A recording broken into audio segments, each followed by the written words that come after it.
Hey, Pitchfork Economics is a convention-busting exploration of who gets what and why in the American economy. It's hosted by Nick Hanauer. Nick Hanauer has been a guest on this show. I don't know. I feel like I've interviewed him probably half a dozen times. I think he's been on the Majority Report itself in this iteration maybe twice. In fact, when that line about a rich guy only buys one loaf of bread a day, I think he was the one who said that when he came on the show. Well, he hosts a show where each week he's joined by some of the world's most provocative economic and political thinkers, like Yuval Harari, Pramila Jayapal, Robert Reich, Stephanie Kelton. She has a new book coming out. Pitchfork Economics explains how the rich and powerful use tax cuts, they use deregulation, they use wage suppression to keep things working in their favor. You know what that's about, folks. And if we don't do something about rising inequality, well, the pitchforks will be coming. Pitchfork Economics is on the Young Turks Network and available anywhere you get your podcast. Check it out. The Majority Report with Sam Cedar, where every day's Casual Friday. That means Monday is Casual Monday, Tuesday, Casual Tuesday, Wednesday, Casual Hump Day, Thursday, Casual Thurs, that's what we call it, and Friday, Casual Shabbat. The Majority Report with Sam Cedar.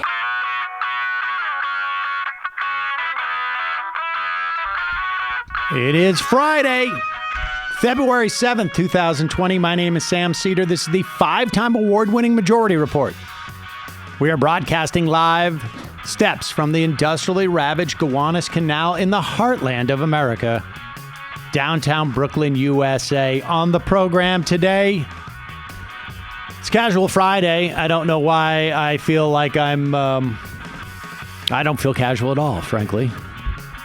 Nevertheless, I am wearing a soft-collared shirt, and in studio, in addition to perhaps the largest live audience we've ever had in studio, Alex Pareene, the New Republic, will be joining us. Also on the program today, David Feldman from The David Feldman Show, among other things that he does, will be joining us. Meanwhile, the Iowa disaster, now mostly for the coroner, and I guess for Tom Perez to attempt to deflect. As New Hampshire moves to the forefront, latest polls show Pete Buttigieg gaining. Polls are tightening. Meanwhile, Joe Biden seems to be missing in action. The coronavirus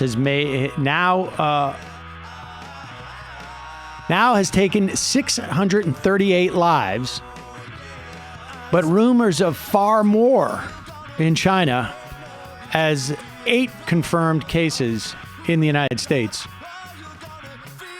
Bill Barr makes himself the sole arbiter of investigations into 2020 campaigns or candidates. I'm sure that's going to work out well. Elizabeth Warren has a campaign implosion in Nevada as women of color bolt. And the feds are using cell phone app technology to track immigrants. We're all next. It's already happening. House votes to condemn Medicaid block grants. This is going to be a tough vote for about a half a dozen Republican senators. Trump seeks for revenge for impeachment in a Dear Leader party. And the White House threatens to veto Puerto Rican earthquake relief package because they're horrible. All this and more on today's program. Ladies and gentlemen, welcome. We got a lot of stuff to cover. It's a crazy time. I'm going to be heading up to New Hampshire. Little change of plans. We're going to plan to cover the debate as normal, but I got a chance to go up to New Hampshire and do a couple hours on MSNBC following the debate.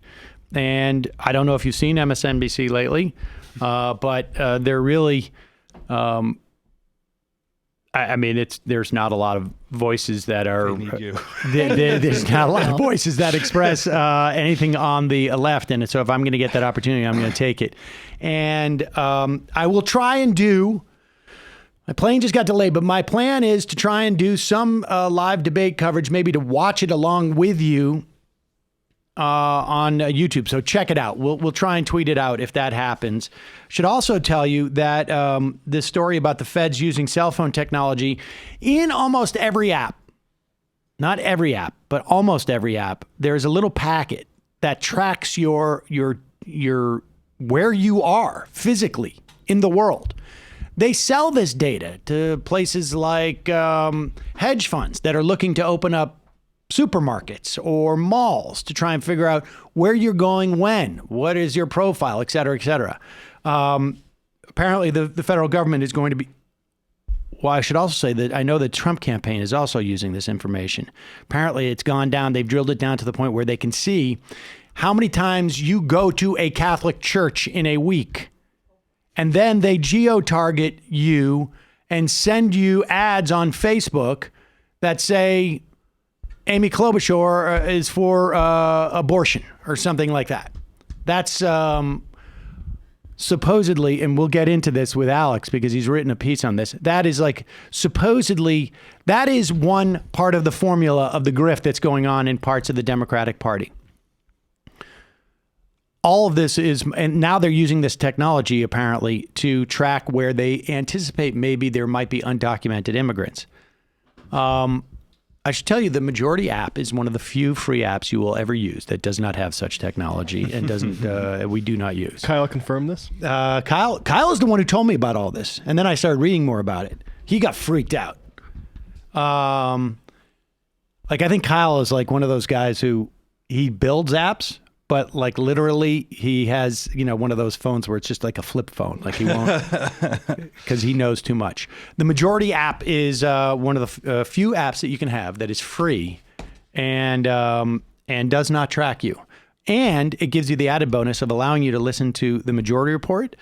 If you're a member, to sign in as a member. You can watch our videos on that. There's a link. We're going to add more features to it as we go forward. Members will be able to call in. I'll talk about that later another time. But it also, the AM Quickie is on there. So you can listen every day to the AM Quickie. And it's been we have refreshed the AM Quickie. So if you listen to it once and you're like, well, listen to it again. And I think you'll probably only groan half as much as I just did. It's a pleasure to welcome back to the program, Alex Pareene. Alex? It is a pleasure to be here again.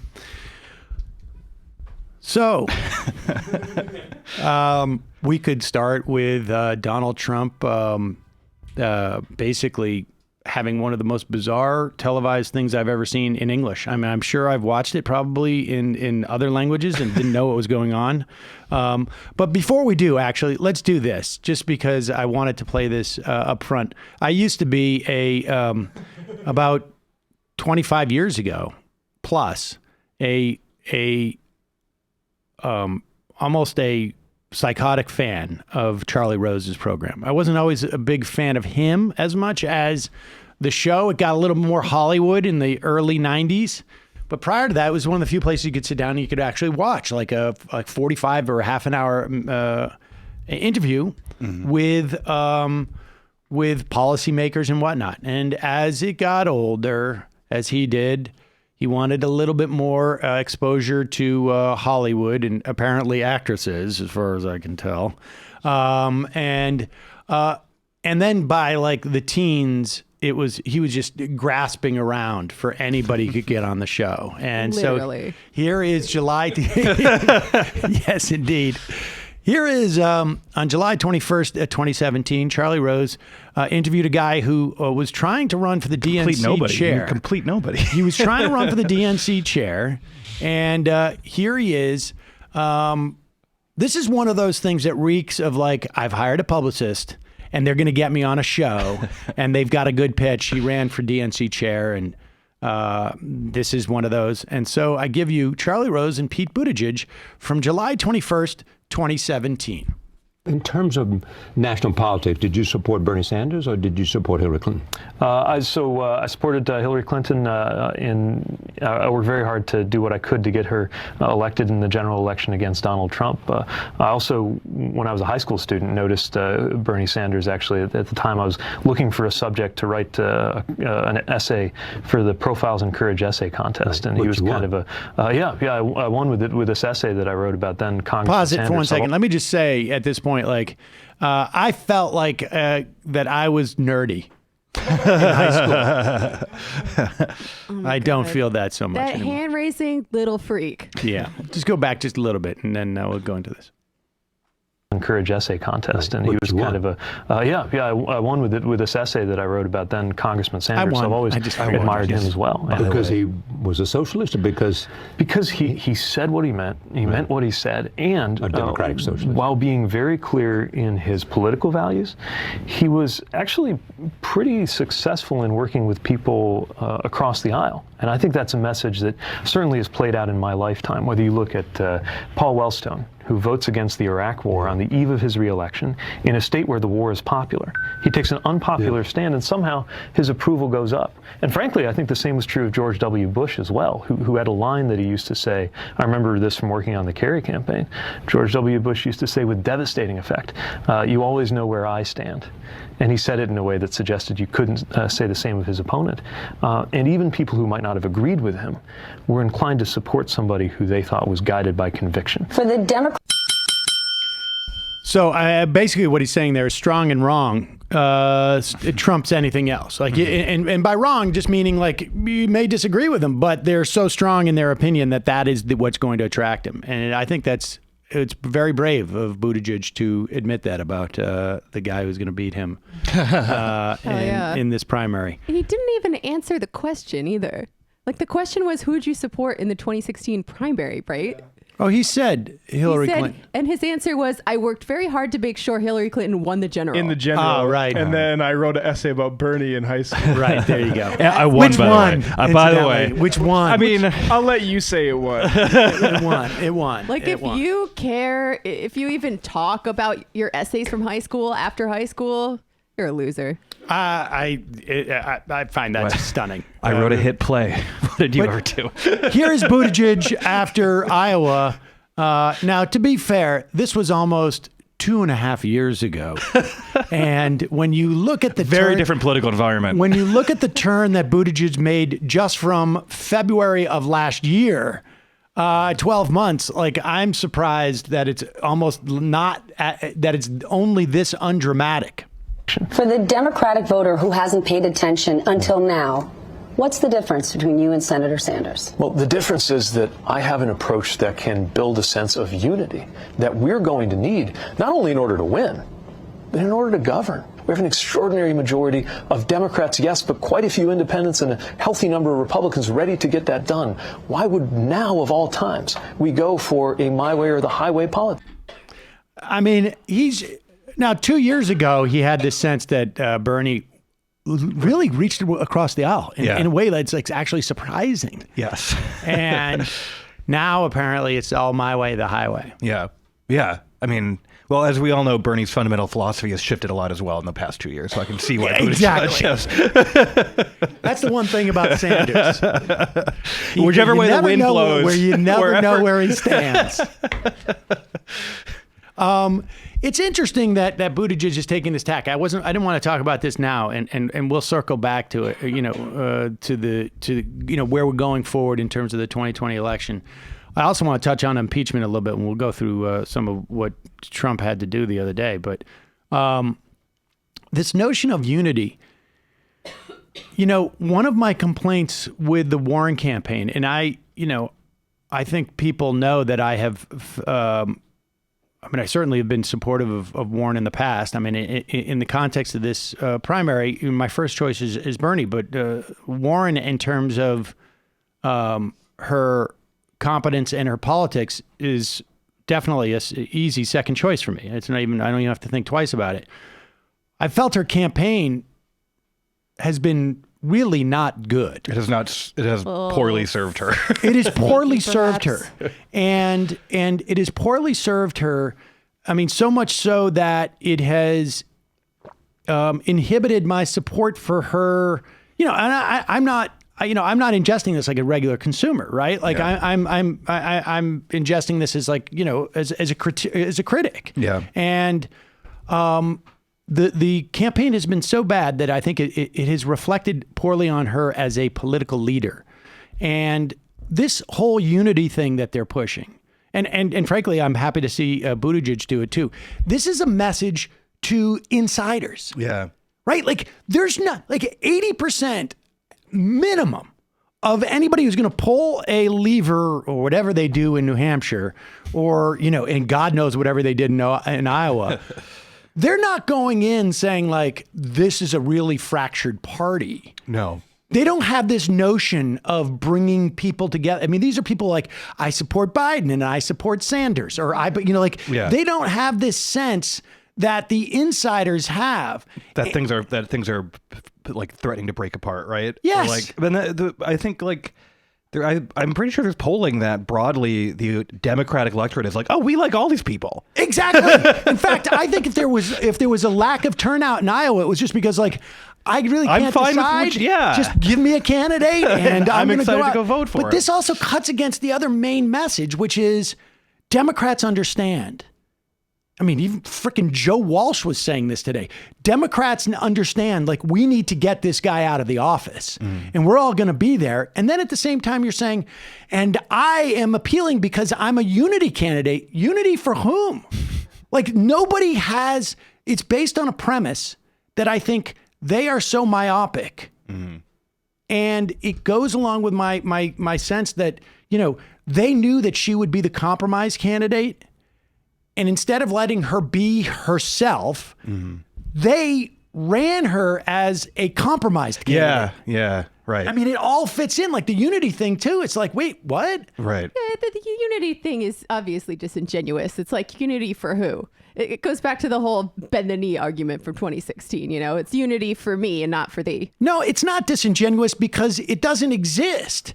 Like, I mean, that's what I'm saying. Like, that's just a made up thing. The bend the knee thing means something to everybody in this room. But as soon as you step outside and talk to they have no idea what you're talking about. We are talking about the internal machinations of the Democratic Party, though. Well, I understand, but this is their pitch to all the voters who have no idea what she's talking about. Yeah. They don't, Fair you know, like the idea of unity. Oh, well, she must be referencing when Chapo went on Twitter and said, you got to bend the knee. Oh, of course. Right, there's that's a good point. I mean, I really want to make sure that, we appeal to both like Katie Halper and Neera Tanden. And so I'm going to go pull the lever for there's Warren. like school teachers in New Hampshire are like, there's no Democrats out there who are thinking like, what we need is unity in the party. What? Yeah. It's just in a bizarre and no one. It's entirely elite conversation. It's an entirely elite conversation, and everybody on cable television says the same damn thing. To be fair, though, like there is a fairly elite portion of the base of the Democratic Party. It's not the whole base, but it is. I would say it has an inordinate amount of influence. An elite base? What do you mean? Yeah, like, I mean, it goes back to all our conversations about the professional class, which forms the base for... I didn't have any of those conversations. I think like, yes, Warren's support is one demographic, and Sanders may be another, and Buttigieg and Biden may share across that. But the idea that someone needs to bring everybody together, it's just bizarre. Like, I mean, Obama and Clinton... That was a much more vicious primary. Yeah, absolutely. And nobody... And much more vicious in public. Like, that's the thing is like, this is a... Between them personally. Yeah. Because this is a meta discussion about, I think what you were saying is the unity stuff is a meta discussion about what's happening on Twitter, essentially. And which is not to say that there isn't some influence there in terms of the way people write. In terms of what people write about and the way they talk about it. But on the campaign trail, on the stump, Sanders is not going after Warren, and Warren. I mean, it's not happening. No, and frankly, like we haven't even seen that much between Biden and Trump. You know, like this is like, how could you have a primary without it? Like we saw Harris try to go after Biden and then like get kind of freaked out and stop. Right. And it wasn't even what she was going after him. Like, this is not stuff that like the normal voter goes like, this is tearing at the fabric of the Democratic Party. People are not going to come out and vote. It is silliness. Yeah. And I'm not saying that the arguments that are happening at, in the more narrow circles of the Democratic Party because they want to, control the party and they want to push it where it goes ideologically. But I'm saying that as a pitch for voters, I think it's confusing. Yeah. And I mean, she should be up there. It's talking about like who she is, there's kind of what she's doing, and there's a lot of this. I think even outside the election, a lot of this stuff happens where the broader public has this idea where it's like, for the broader electorate or the broader public, they will see AOC and be like, "Oh, I like her. Everyone likes her. She's like the rising Democratic star." And then like the sort of conversation in the party is like she must get in line, right? And people are like, "Is she not? Is she not in line? I didn't know. I had no idea that she wasn't in line. Well, in line with for what? Yeah. Like, I mean, that's what I think is just fascinating. So I'm happy if Pete Buttigieg is out there talking about unity, because then I think it's just sort of like, I think it muddles. Well, I don't know that he has much of a message other than like, I'm young and I'm like the candidate. Won an essay contest. I'm young. I am an open enough of a screen that you can project upon me what you want, but I'm clearly younger than the old people that you have the other option for. And so interesting. But we'll get back to that. Let's talk about Iowa, because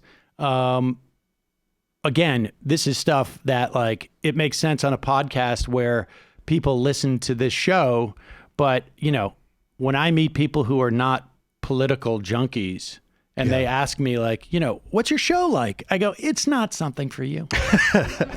That's basically, I mean, it's not a great marketing. Sure. But it's like, I really don't want to, I went to a party the other night for the first time in ages and was talking to like normal people. Oh God. Yeah. And I met a guy who's a fireman and he's like, what's your show like? And I'm like, dry.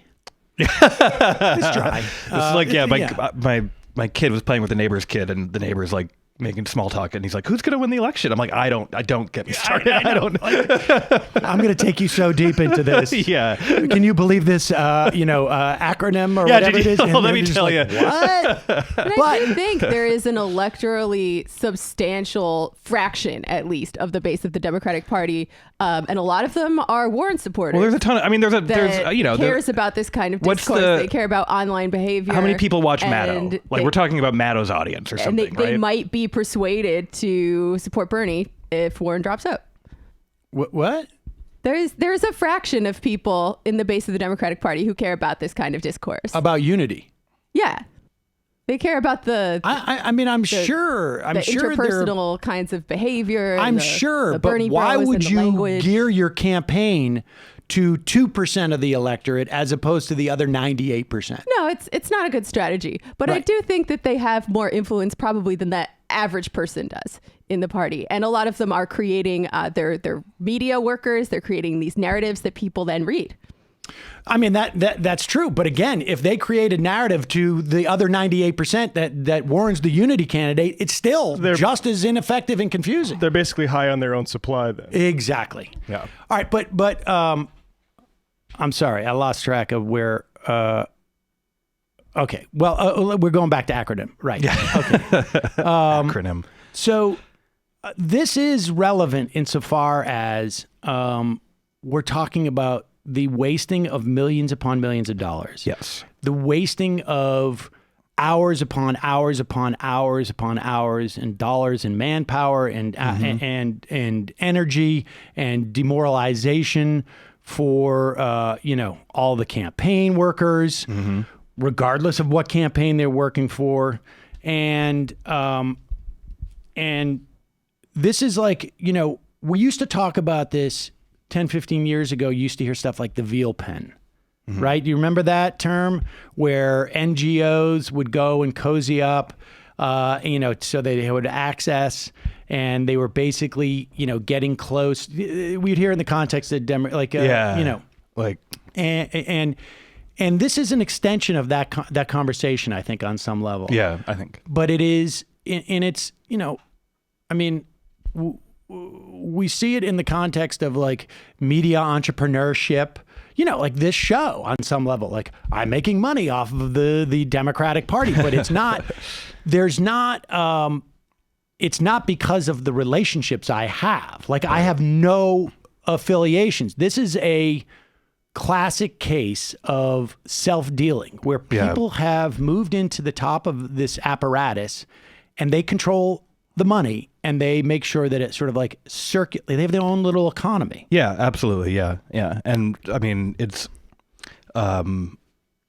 you gain power through your ability to raise money, not your ability to effectively do anything with it.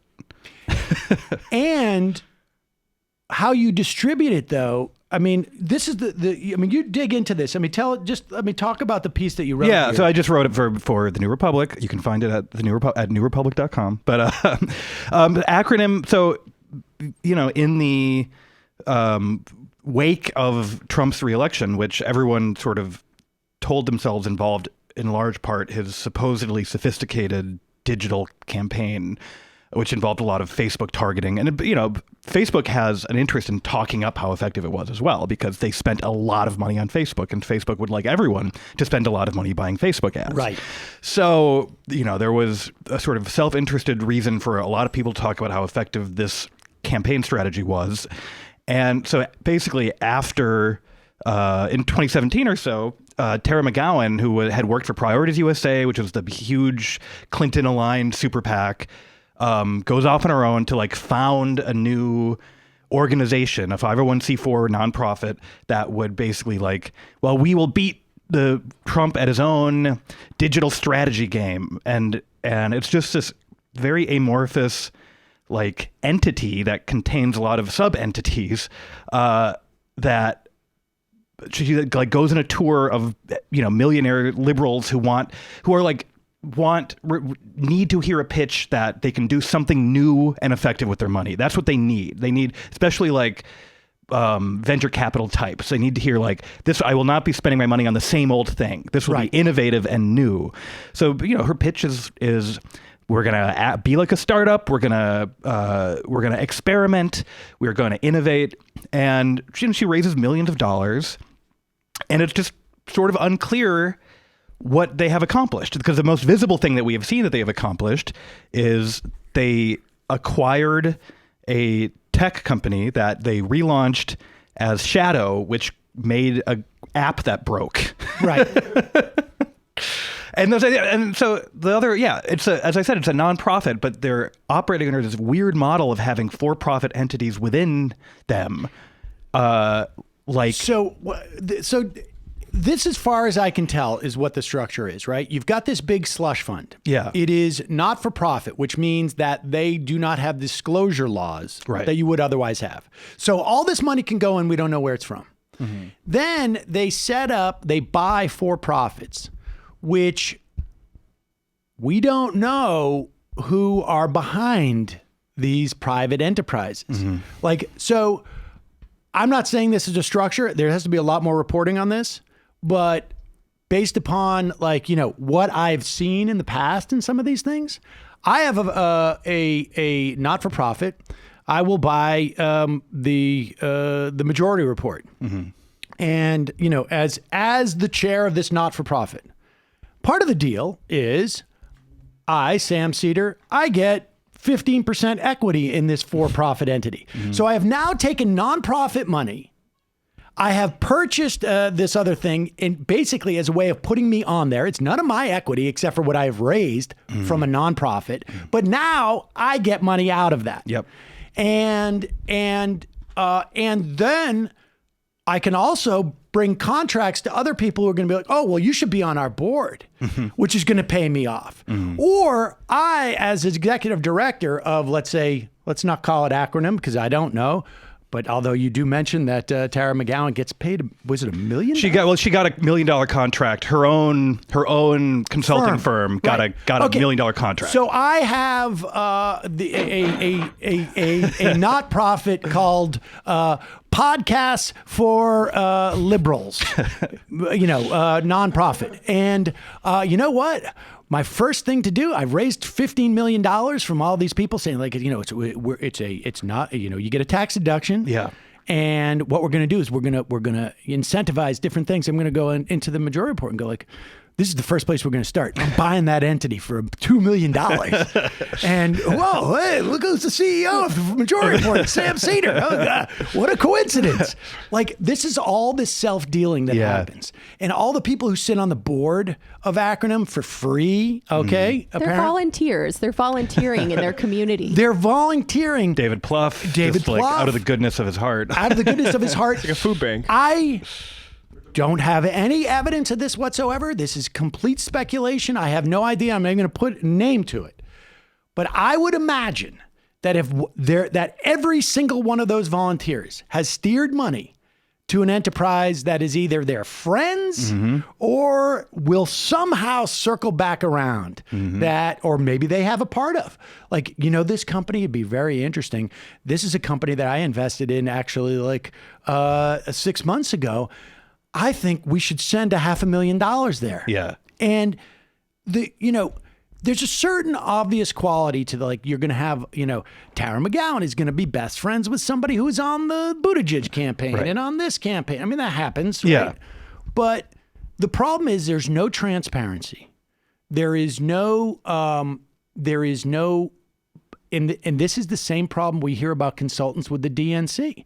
This is just all basically a circle jerk. Yes. Yeah. And to get back to your original point, there is so much energy and time wasted by basically one of the things Acronym has launched is this sort of pseudo news organization that they plan to raise $25 million for, that is supposed to mimic the appearance of local news, but also be basically paid Facebook content that is supposed to drive people in swing states to the polls.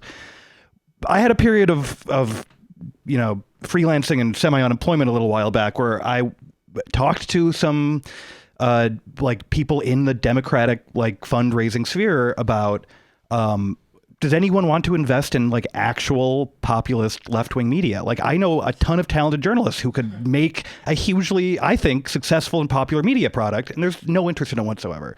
But $25 million for a bunch of blogs that are supposed to look like news instead of any actual news gathering or anything useful. What a phenomenal waste. Doesn't that make you feel great about the state of the fourth estate here? Yeah, it's allocating resources. It's just a waste. It's a huge waste of money. It's a big scam in many respects, and it just sounds sexy. And the problem is that there's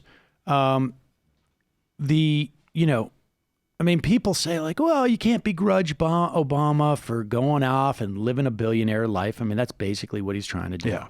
I mean, he's I had a friend in Worcester whose mom opened up a croissant shop in Worcester, and it was okay, great. I mean, it's Worcester. I was on the street holding a sandwich board for her, and this and that. But it was this, that's what I see the Netflix thing for Obama is, although it's going to make a lot more money. Yeah. And fine, I don't begrudge. They had it was hard, I guess, what they did. And, I don't know that every president, it should be a law that you go out and actually do stuff. You leverage your fame as like Jimmy Carter has to help people have houses and stuff like that. But that attitude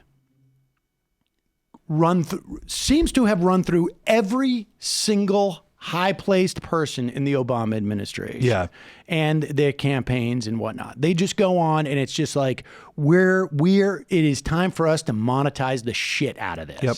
And the most charitable thing I think is Holder doing pro bono work off of his, because he's making a ton in his private law of course. firm. Yeah. But he's I'm gonna schedule a little bit of time to do some good stuff in there too. Yeah, but I got news for you. Every lawyer does pro bono work. Yeah. And so it's not it's this type of just money being the ascendant value with these people. It's just stunning. Yeah. I mean, I like money. I mean, money makes it I'm easier entirely to in do favor stuff. of me having more Yes. Yeah, I hate the concept of money. Money itself, give it to me. Right. But it's just like they don't seem to have any other value set. I think that a lot of them genuinely believe that it is somehow helpful for them to get this money. Like it is helping. like how do all those Obama people, I keep using the Uber example at the DNC, right? Like you were there at the DNC. Yeah. Like you take a cab. This is, I think Philadelphia was still having issues with Uber. Mm-hmm. You take a cab, you got to walk the last half mile because they literally would not let you in the parking lots. Yeah. Yeah. But if you took an Uber, you could almost got dropped off right almost there. get dropped off at the nearest bathroom inside the facility. Yeah. Yeah. And that was just shocking to me. It was just so naked. And that is, I think, the perfect example of this stuff. And so now people are calling for Perez to resign. This wasn't a direct function of Perez, but it's like, you need to have oversight of this stuff. Like, I'm not sure what they think they're doing at the DNC, but making the vote like work should be very high on the list. And working to encourage people to have faith in the results. Yes. But it's also like the two top officials of the DNC in Milwaukee have now resigned because of a scandal involving like the work environment there. Yeah. It just got revealed in BuzzFeed that there was a major golden parachute for Tom Perez. Yeah, I saw that, right. I mean, it's not like he's going to get $18 million or something. But for the work he's doing, it would be large. Yes, considering it would the be DNC, large. especially considering the DNC has been struggling just to raise money, period. Exactly. And to use that money at this point, like you're going to success. Now, he has said... that was the same year as Pete Buttigieg's interview. A lot has changed. We were really unified back then. Back in 2017, there was a lot of party unity back in 2017. But he has failed. I mean, you've probably been over this on the show this week too. But like, we remember how he got the job. Yes. Like, not only like Keith Ellison wanted the job. And speaking of party unity, because Keith Ellison's so anti-Semitic. Yeah. Well, no. Speaking of party unity, even Chuck Schumer was like, "We can throw a bone to that wing of the party and let Ellison have the job." Yeah. Obama, for reasons that were incredibly unclear, the Obama camp says Keith Ellison can't have this job. Tom Perez, who's shown no interest in it before, he's going to drop in at the last moment and take the job. Well, we're not going to explain why reasons, ever. right? We will never explain why. And here we are. I mean, don't you think we know why? I mean, we know why. No one has come out and explained it explicitly. Right. Like all the stuff that Nomiki was going into the other day about all the discretion that the DNC chair actually does have to rewrite the rules in a way that benefits their candidate and puts their finger on the scale. Like, that's real. Well, I mean, he's already released the names of the rules committee and and it's, it's the people you would expect if you thought the worst of him. Right. That's right. And can I ask you another question about the app, all the people related to this app? Like, even if it's not a conspiracy, like people are saying, isn't it just basic malpractice to have that many interested parties, that many Buttigieg people, Obama people, whatever, being this closely involved with the thing that is in charge of the primaries? I mean, what you were related to how they think themselves making money is innately good. They don't really believe in conflict of interest. Like, that's kind of one of the defining features of our era in terms of elite shamelessness. It's like, I can't be corruptible even as you like watch me being corrupted. Right. I mean, I am less concerned about that on some level because it's inevitable that you're going to have these associations. I don't think you should be working for both entities simultaneously. Yeah. But everybody who works on Sanders' campaign, they're good friends, or were, depending on what day it is, with the people who work on the Warren campaign. Who work. I mean, that's just like there's a limited number of people who work in this profession. But the real problem is that the people who got the contracts in the first place got it because of that. as opposed to that being incidental. They got the contract because of their relationships with Acronym, and then undoubtedly with Acronym with the DNC and with the Iowa Democrats, as opposed to like somebody stepping in and going like, the main thing is that we get the most competent people here. And that's where the corruption is the worst. It doesn't, by the time you get to like, you know, the conflicts of interest, it doesn't even matter at that point because it's already been so corrupted to that up to there. I just have to believe that they would be able to make a rule about conflicts of interest if they wanted to, and it would probably be a better look for the party. Yeah, I mean, it's possible. It'd be really hard to do. I mean, just to presume us to do that like with like a rival podcast. Right. Like honestly, like, you know, like we can't have anybody who's associated with any podcast working the you know, choosing the Brooklyn Podcast Festival. I mean, it's hard. There's a limited number of people. But the real problem is that when you make the decisions about like who's going to code the shit based upon how much money. Well, that's exactly like this was right, because this, you know, the people who looked at the app that they made were like, this was cobbled together by people who were barely trained. Yes. There's no sensible world in which, when choosing a technology vendor, you would have gone with these people. Right. And that's exactly it. It's like job number one is what's going to enrich me, maybe in the short term, maybe in the long term. Yeah, later down the line. It's, you know, what is the return on investment for me as opposed to like, who's the best person to execute this agenda? And this goes for like everything else you're doing too. Like there's no evidence that their Facebook ad buying strategy works for anyone, but they have ex-Facebook people working there who are like, maybe we should spend a little bit more money on Facebook ads. Of course.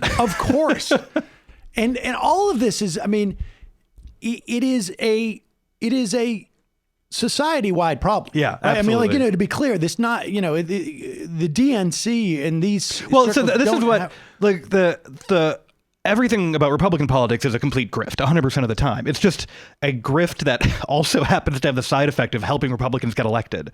There's no evidence that this grift is helping win elections. Well, I think it's because they have much more money. They have so much more money and that so, the amount of it that is skimmed off the top is a rounding error. They have so much money that you can skim and skim and skim and have enough left over to do shit. And on some level, because it is such a grift that they can actually measure their return on investment in a better way, because for them it really is. They just use dollars as, in many respects, as their metric. Yeah. And but they can afford to like. So we dumped a bunch of money into Gavin McGinnis, and it didn't work out. Whatever. I mean, you know, like it spawned some other stuff, and we just have enough. Like we can lose 25, 35%. Exactly. We can send Charlie Kirk around to college campuses getting laughed at. Like, it's, you know, whatever. We'll have enough money still to buy a judge. Exactly. Like, and like, you know, there's no way that whatever money has been poured into Turning Points USA that they have seen a return on that. Yeah. But it's okay.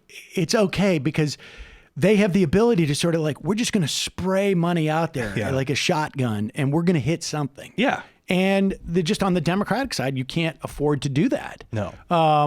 And this is sort of like divorced from the, although there's like a crossover to like, you know, what it says for what kind of candidates we get. Because it's not a direct relationship, but it's definitely related, I think. So, and with that said, you know, Iowa is what it is. I think like it's now more or less baked into the cake in New Hampshire. And I think it's like there's, I've seen people, you know, say like it's time to move on in terms of from, you know, the campaign perspective. You know, the campaigns need to move forward. Right. You know, look, the bottom line is Pete Buttigieg was going to get, regardless of, you know, I don't, you know, regardless of whether he got 4 SDEs, like in my adult life, I've never heard of SDEs. I mean, it's like, no, like you look at the delegate count at the end. Yeah, the very And end, you if look at the need delegate. to And move also, to- like, the point of Iowa has a minuscule number of delegates for the raw total. It's never been the point. Right. And Buttigieg would have gotten all the press coming out of this because, like, there's, well, I was just reading, like, when Gary Hart, got 14%, he was the story, essentially, because he came out of nowhere and nobody expected him to do well. For Buttigieg to go from where he was, where everybody thought he was going to be third or fourth, to even second was going to be a big deal. But I think there's a certain amount of working the refs that's also helpful because there's no doubt that, you can say this. You can say, like, of course Buttigieg was going to be sort of feated, after this because he came out of nowhere to get high second, tied for first, however you want. I think he outperformed the last bit of polling or whatever. Yeah. But with that said, not the one he spiked though. Well, yes, he did. No, that's he why they spiked. Overperformed. That's why they spiked that one. Never mind. You overperformed backwards. In fact, had that poll come out, it probably in the final analysis would have been better for Buttigieg. It worked to spike it. Right. That makes sense. Because had they not spiked it, he would have been like, whoa, this dude made up 8 points in 36 hours or something. But with that said, this is just unbelievable. This is MSNBC. And like every time I'm like, I don't know if I want to do this. Stuff like this is like, I have to, because there's nobody else. Like, the idea that this can, and I will tell you, probably will never end up on this show. I'm unlikely that I will be invited on this show, but this is just stunning. Watch this clip. For the very strong victory they gave us at the Iowa caucuses on Monday night. I'll pause it for 1 second. I also want to say one more thing. You have, in the past, we have never talked about SDEs, the state delegate equivalent. I'm crazy for him. We've never talked about that. If it was if two people tied for delegates coming out of there was no but we looked at the state delegate equivalents and they got 3.5 more. So therefore they're the official winner. We've never ever had that conversation. This year we have an extra metric, which is we know the actual votes. Yeah. So we get to see the sausage being made. We know the actual votes thanks to now. So you Senator have Sanders. to weigh. There is nothing more legit about the SDEs than the actual votes. Right. In fact, one could argue the actual votes before you do the math and weight different people's votes more is probably a more telling metric. Yes. But either way, there's no way the SDEs are more important because at the end of the day, it's just how many national delegates you get. It doesn't matter what the SDEs are to the presidential race, except for the delegates that get made. Yes. Same with the votes up front. But here, go ahead. 1,000 more Iowans came out on caucus night to support our candidacy than the candidacy of anyone else. And when 6,000 more people come out for you in an election than your nearest opponent, we here in northern New England call that a victory. I can't find that. Who called it it's not on my...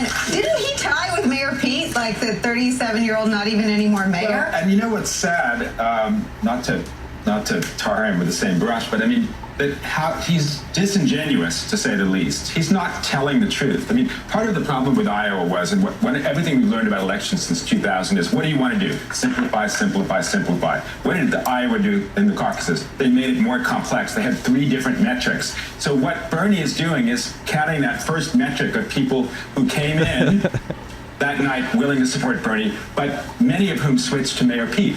Mayor Pete, my heart goes out to him. Pause it before we get on the sob story about Mayor Pete. What that dude just said was a lie. Yes. That is not what happened. The people who switched from Mayor Pete to Mayor Pete in the second round in the realignment came from other candidates, not from Bernie Sanders. Yeah. Bernie Sanders did not have less support in the second round than he did in the first. Like we had he had these more. numbers. Yes. But he is lying. He's in the same breath as saying that Sanders is lying. Yes. Which is pretty And impressive. saying that Sanders is lying, and Sanders said just like the most plainly true thing he could say, too. Right. There was not even any, like, nothing about that was even attempting to be weaselly or misleading about what Sanders said. No, he was very explicit. It was like, and what this guy Engel or whatever this guy's name is, I don't know. He's a Rick Stengel. What? That's his real name. What he's also trying to imply, because everybody's so concerned about this, is that the Rules Committee said that Iowa needs to be more transparent. And that's what big part of the problem has been, is that now we realize that this has probably been going on for decades. There has probably never been an accurately reported Iowa caucus. Probably never once an accurately reported Iowa caucus. But now that you have to write down the number of that first vote, which is really complicated, now that is what is the problem. It's like, look. Well, as usual, the problem is exposing the rot. Exactly. Now everyone can see the rot. Continue. But what did the Iowa do in the caucuses? They made it more complex. They had 3 different metrics. So what Bernie is doing is counting that first metric of people who came in that night willing to support Bernie, but many of whom switched to Mayor Pete. Mayor Pete, my heart goes out to him because having covered many Iowa caucuses and looked for that headline at 11 o'clock or midnight, he would have gotten these incredible headlines, the same headlines that Barack Obama had in 2000. He would have the same headlines that Barack Obama got in 2008, except for he didn't win by 5%. Except for he didn't have more delegates than Bernie. Except for that, he would have had the exact same headlines. He would have had some great headlines. If everyone had reported that he'd won at 11, he would have had some great headlines. Well, I guess Obama had 16, Clinton had 15, Edwards had 14 coming out, but he won by a percentage, 37% as opposed to 29.4%. So, yes, I don't think he would have had the same headlines. In fact, no. But I mean, without a doubt, Buttigieg got his headlines. He got them. Yeah, he did. And I mean, I don't know.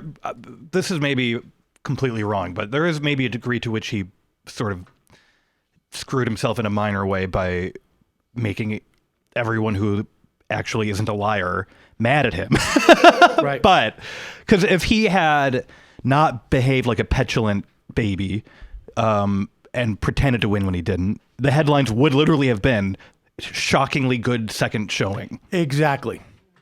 If he had come out and been explicit, we don't know who the winner is, but the fact that we don't know who the winner is a victory for us. Yeah. Like he tried to he backtracked and tried to say that in retrospect. Yeah. But if he had said we don't know who the winner is, but that's a victory because everybody thought that we would not be in contention. Yeah.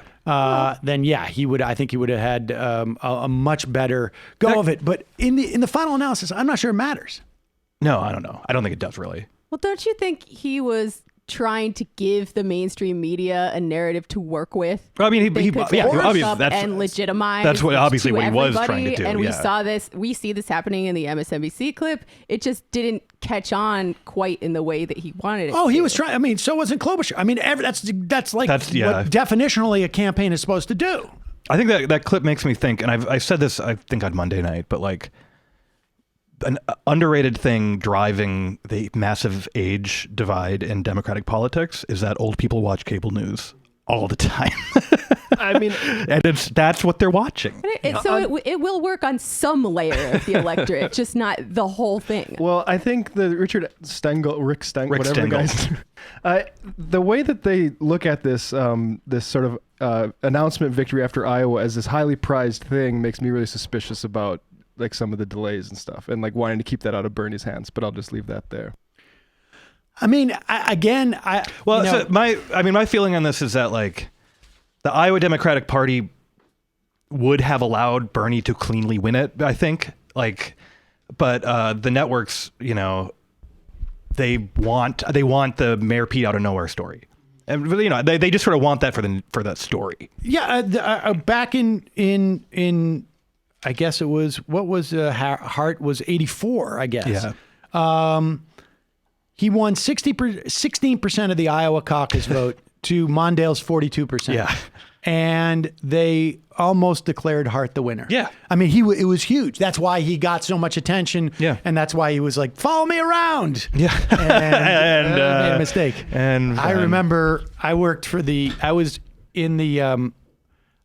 an internship in the Connecticut State Assembly. Oh. And the guy I was working for was like the Gary Hart dude. Yeah. In central Connecticut. Yeah. And he was pretty bummed. He was pretty bummed. But yeah, in Iowa, they were basically like Gary Hart. I mean, we wouldn't even know the name Gary Hart if they hadn't gotten so excited about his 14% in Iowa. I mean, talk to longtime campaign reporters, and they tell you explicitly that what they're trying to do is create a story that is, from their perspective, compelling. And front runner that they don't like that much wins is not a very compelling story. Right. I mean, you can see the NBC guy who is embedded with Pete Buttigieg. Yeah. You can see him like the bones are sticking out of like the flesh of flesh is I'm a reporter. The bones are like, I want my guy to go as far as he can so that I can like keep this gig. Yeah. I mean, look, this is the game that they play. Like everybody who followed Trump now hosts a show on these networks. That's the way the news game works. They wrote a book about it. They try and make it the most compelling aspect of the story that they can. All right, we got to take a quick break. Oh, you know what? Let's just do this.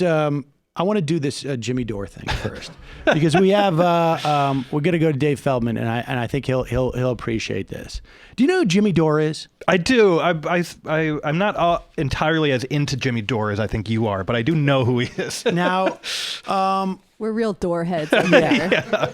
Now look, we have gone through, sort of the rot within the institution of one element of the Democratic Party. I mean, look. To say the Democrats, you're talking about tens of millions of people. Yes, and a ton of organizations that are, some of which are not even completely related to one another. Yes. Exactly. And, when I read Atrios' tweets about this, it just seems like he is talking about specific groups of people within this institution that is problematic. Yes. In the same way that I wouldn't say like the U.S. government is horrible. Or governments are horrible because right now of who it's populated with. Like there's nothing magical about the shell, the brand, the Democrats. It's not necessarily good or bad. It depends on who you're talking to in any given time. There's been times where the Democrats have been better than others, and hopefully in the future they'll be better than they are now. So I have no problem with the generic criticism of Democrats. Yeah. And I don't even care that Jimmy Dore is going on Tucker Carlson's show because Jimmy Dore is, he's an idiot. And most of their, I think, audience is now more or less aligned anyways.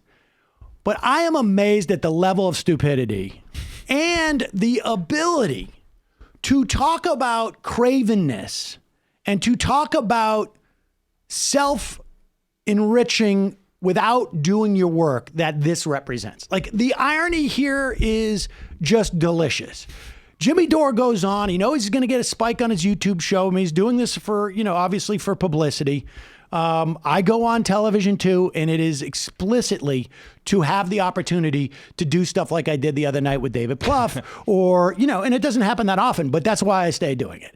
That will never happen on Tucker Carlson's show. And even in this opportunity that Jimmy Dore has to make one slight correction, he doesn't, because he doesn't know anything about what he's talking about.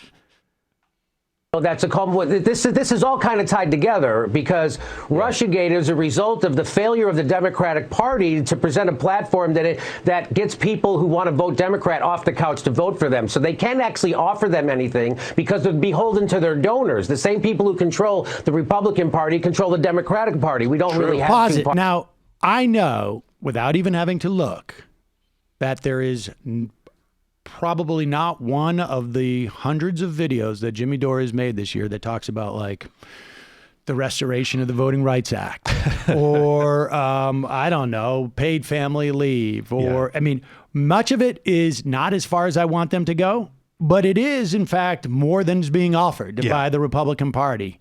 But let's leave that there. That's just low-hanging fruit. The Democratic Party. We don't really have two parties, right? So they have to do Russiagate and impeachment and all these these circus shows, right? To distract you from the fact that the Democratic Party doesn't represent workers anymore, that they actually represent big pharma, health insurance, the military-industrial complex, and Wall Street. And that's why all this is happening. And that's why they have to cheat Bernie Sanders, because he's going to upset their game, their money game. And that's why they got to stop him before. The first job of the Democratic Party is to stop the candidate who represents the workers, and then and only then can they turn their attention towards Donald Trump. Now pause it for 1 second. Bernie Sanders got a lot of votes from members of the Democratic Party. He did, yeah. Just want to say. And if some linguistic slippage, I think, in who people are talking about, who different people are talking about. Exactly. I mean, that's exactly my point, is that there's absolutely no care when you are a talk show host going on a major platform. Your language, you should be thinking about what is actually coming out of your mouth, because nobody can see into your dark, decrepit heart. But go ahead. Donald Trump. So is that why we never have debates about the tax code? We spend a lot of time on bathrooms. We spend a lot of time on these kind of peripheral social issues. But I can't remember the last time someone talked about carried interest. Can you? Tucker, as Nancy Pelosi. All right, now pause it. We're going to go back, but I want to tell you something right now, and I say this with more assuredness than anything I think I've said in any recent past. Jimmy Dore has no idea what the carried interest is. Now, maybe he went home and thought, I should really know what that is that Tucker brings up on television. But the idea, first of all, that no one's had a debate about the tax code in this, like the Republicans just passed the tax bill that literally paid that. I think, what was it that Chase, that Jamie Dimon's outfit was bragging about? They made like $3.2 billion. Yeah. I mean, I don't even know what the numbers are. Maybe it was more than that. And the Democrats voted against it. Every single one of the Democrats voted against it. They talked about it a lot, and they voted against it. And it was like, also, it ended up being the very first unpopular tax cut. In the hits, right, exactly. I can't remember when somebody did. Now, but he's talking, to be fair, specifically about the carried interest loophole. Let's just play this out a little bit, because there's a reason why Tucker doesn't remember. And there's also a reason why Jimmy Dore doesn't. And the reason why Tucker doesn't remember is because Tucker's just a propagandist. Yeah. And a liar. Jimmy doesn't remember because he's an effing idiot. All right, go ahead. Party is to stop the candidate who represents the workers, and then and only then can they turn their attention towards Donald Trump. So is that why we never have debates about the tax code? We spend a lot of time on bathrooms. We spend a lot of time on these kind of peripheral social issues. But I can't remember the last time someone talked about carried interest. Can you? Tucker, as Nancy Pelosi is ripping up Donald Trump's speech, she's passing his legislative agenda. So, and also, if you watched closely last night, you got to see her applaud Donald Trump's imperialism when it comes vis-a-vis Venezuela, right? So, and I know you did good work on Venezuela. We all know these foreign entanglements are just CIA plots to steal resources and give it to American corporations. They admitted so much. John Bolton admitted on Fox News that that's what Venezuela was. So you saw the one-party rule last night. You saw Nancy Pelosi applauding and getting up with Juan Guaido, who is a CIA-appointed puppet leader of the Venezuela. So you saw that's the part I like to call out. That's when they're both in bed with the intelligence community. They're both in bed with the military-industrial complex. And so yeah, you're right. We're not talking about real things. No. We're talking about Russia. We're talking about a phone to the Ukraine. We're never going to talk about why wouldn't the Democrats had complete control of the government? They gave us a right-wing health care plan anyway. Oh, maybe it's because there aren't really two parties. There's one party in America, and they're both controlled by big business. All right. Jimmy Dore. So, Jimmy Dore. Jimmy Dore. Now, I missed whatever John Bolton appearance in which he said the CIA does coups for resources. I think he did say something Did he to say that effect. But, all right. but I think, look, I am glad that there's that criticism of Guaido and Venezuela and Nancy Pelosi for doing that. But you can go up there and say, actually, no, I do know what the carried interest tax is. It's when hedge funders basically are allowed to pretend that they somehow they're getting a capital gains tax rate based upon money that they don't even own. Essentially, it's money that they're getting paid. But gosh, why don't the Democrats do anything? Like, who can remember the last time that happened? Do you have the screen grab of when Tammy Baldwin introduced the bill that is, here it is.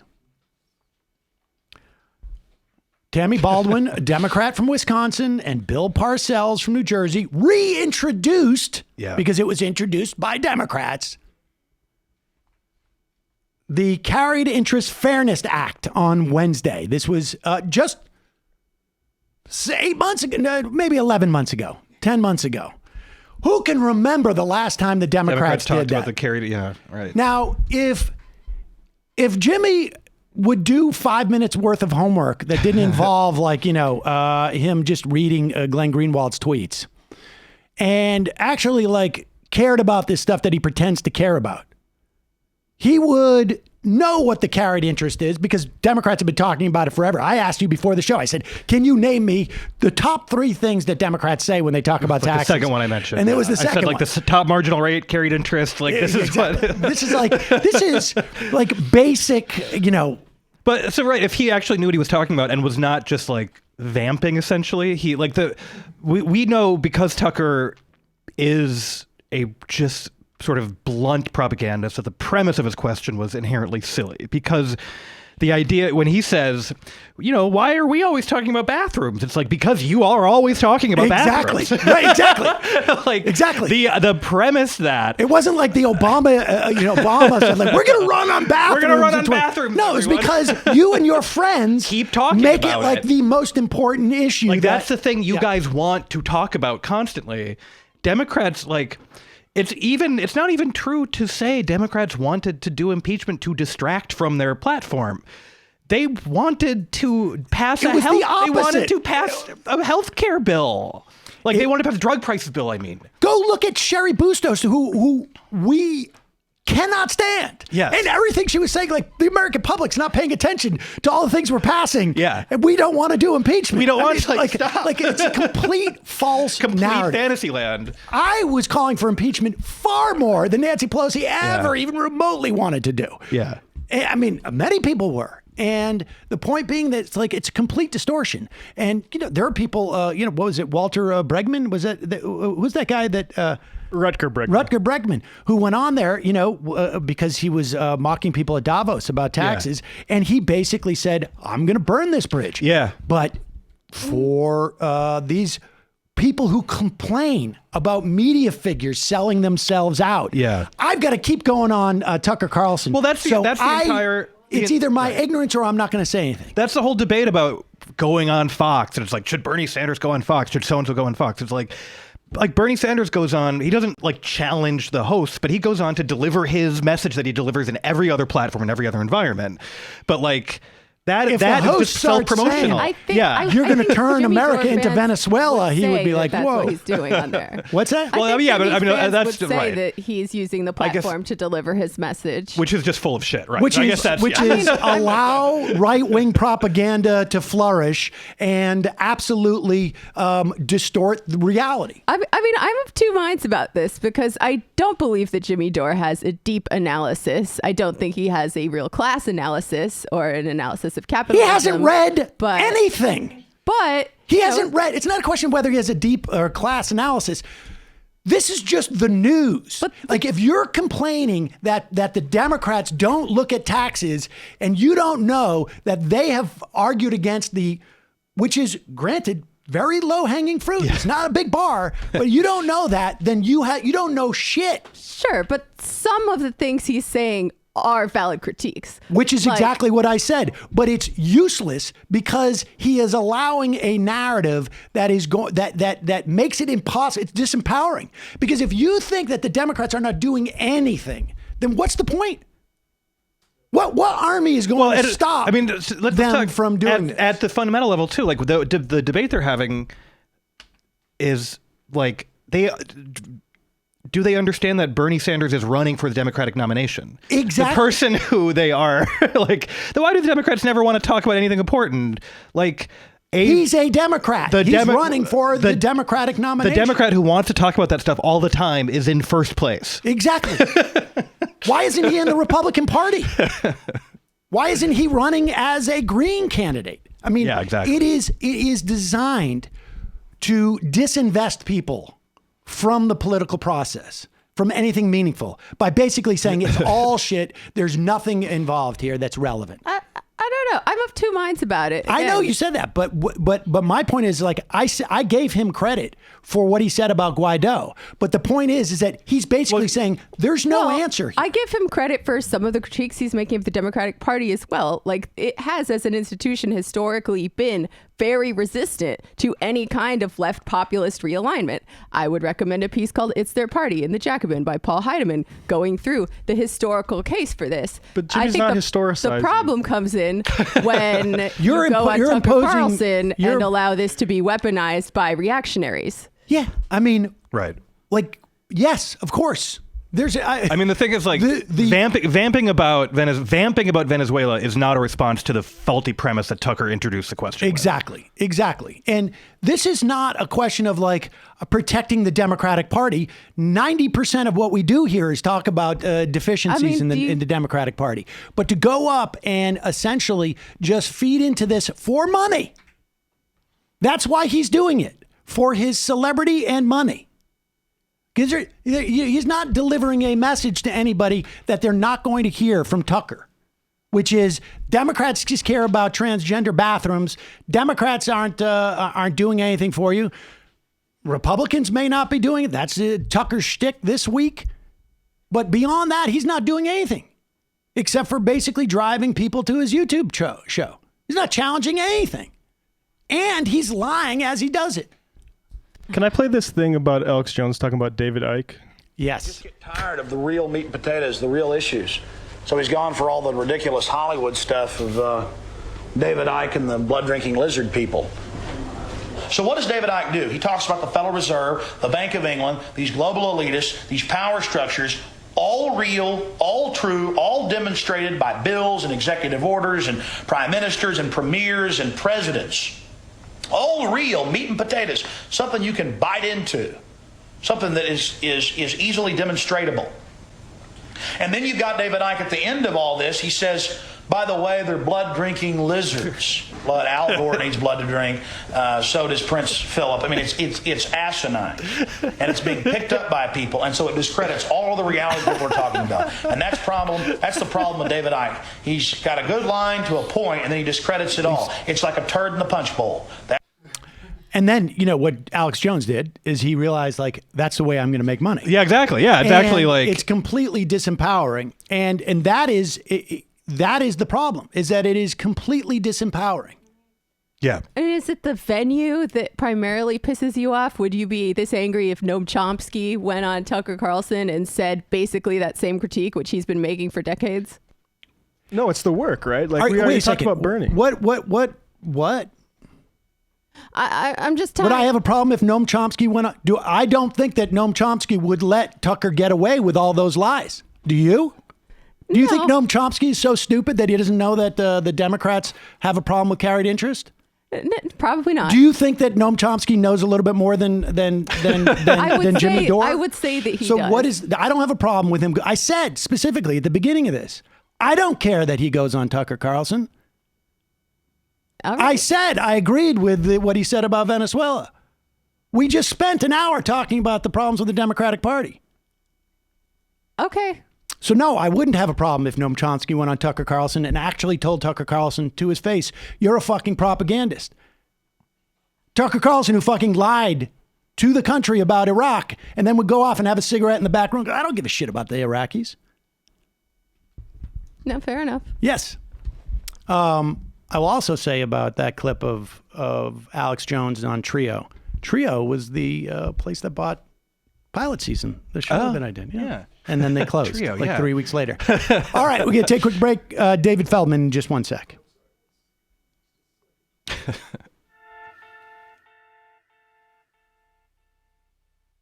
There's no phone and no label.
Sam Cedar on the Majority Report. With us today is Alex Pareene. And Alex, I wanted you here because, in part, our next guest is one of the biggest Bernie bros I know. And we joke about Bernie bros and whatnot, but there are the real deals. And this guy, sometimes you need just some counterbalance for just people who are just supporters of Bernie. He is the host of his own show called The David Feldman Show. I'm not sure what that's supposed to mean, but ladies and gentlemen, David Feldman. Hey, Sam. How you doing? Thanks for having me on. Oh, well, my pleasure. Thank you. you. Hear me? Yeah, I can. Thanks for joining us, David. How are you? What's new? Well, the attack on Jimmy Dore is... I don't know. Did you just hang up? I'm sorry. We lost you for a second. Hello? We lost you for a second. Oh no! I'm kind of shocked that you would go after Jimmy Dore like that. He read a book. Did you know that about him? I did not know that, actually. Do you know which one?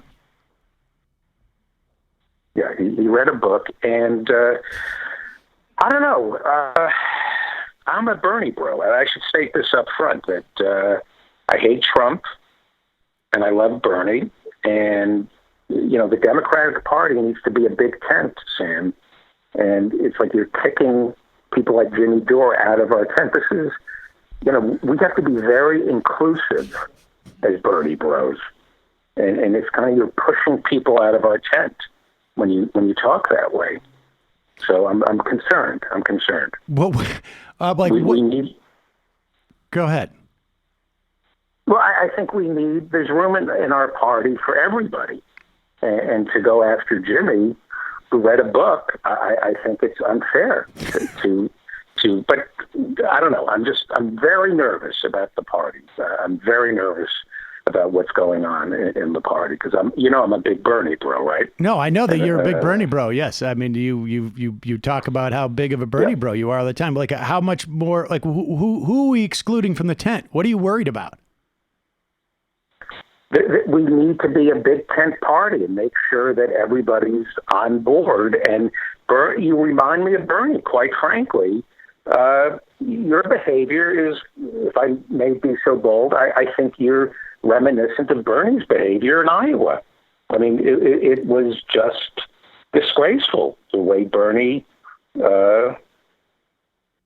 behaved in Bernie. He's a tyrant, and he's dividing the party, and this is not right. How did Bernie divide the party? I've been watching the show. I mean, look what you're doing. I mean, Pete declared victory first, and it was a beautiful speech. And for Bernie to wait for all the votes to be tallied and then come out and say he won, it's exactly why people don't like him. He's not willing. I mean, it's tyranny. It's tyranny. Wait, so you're saying it's tyranny to come out and wait for the votes to be counted and then say after you've won all the votes that you won? You're saying that's tyrannical. He lost.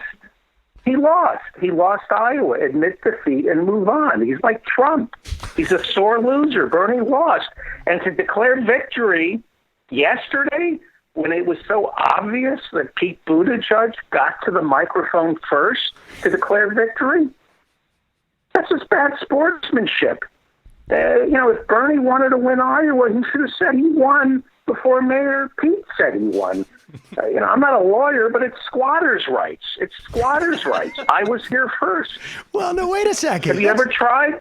It's squatters' rights. Mayor Pete declared victory first. He won. So you're saying that you win the Iowa caucus based upon if you come out and say you did first? That's the way we should determine who wins? It's a bad look. It's a bad look for Bernie. And I love Bernie from way back. I'm a lefty from way back. I want all the things that Bernie wants. But he's unelectable, Sam. I saw it in Iowa. I mean, look what happened. He can't win. I mean, how much more proof do you need? Look at Joe Biden. How did Joe Biden do in Iowa? Poorly. Very poorly. He did poorly because he's an old white man. And Iowa is saying they don't want old white men. Well, okay. Look at how Joe Biden did. Old white men can't win. But wait a second. But Bernie got more votes. I'm surprised. Like, as a Bernie bro, I would think you would be like touting that.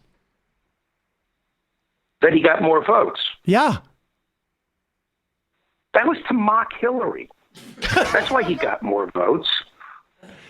He did that on purpose to mock Hillary. He went out of his way to win the popular vote in Iowa, to lose the delegate count. That was to bait Hillary because he's a dead ender from 2016. He will not go.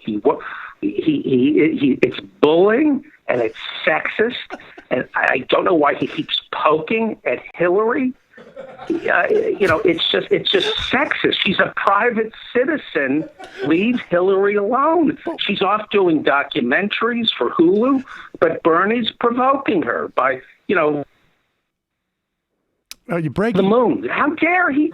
You can't. Can you hear me? I'm breaking up. You're breaking up a little bit. You're breaking up a little bit. But I think if I'm hearing you correctly, you're claiming that Bernie got more votes in Iowa than anybody else just to taunt Hillary Clinton.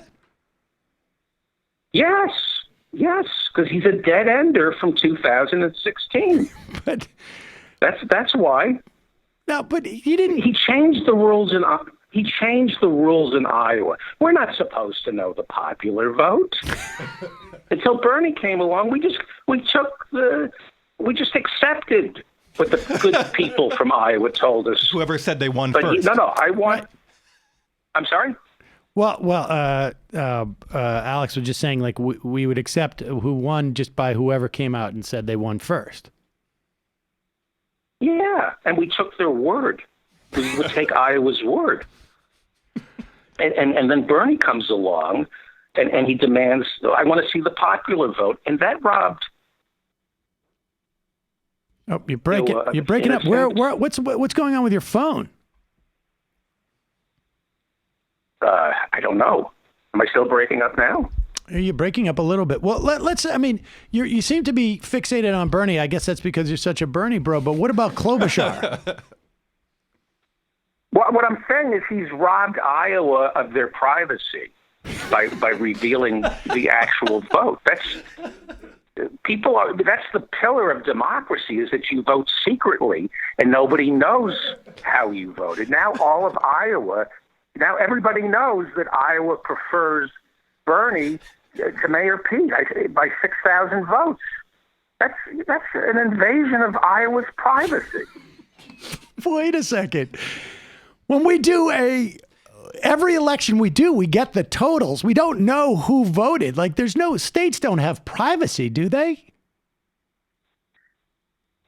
In Iowa, they do, and let me just say, this is. I love Bernie. You know that, right? Well, from way back. I'm from Brooklyn. You're from Brooklyn, right? Well, I mean, I didn't grow up. You live in Brooklyn? I mean, I live in Brooklyn, but I'm not from here originally.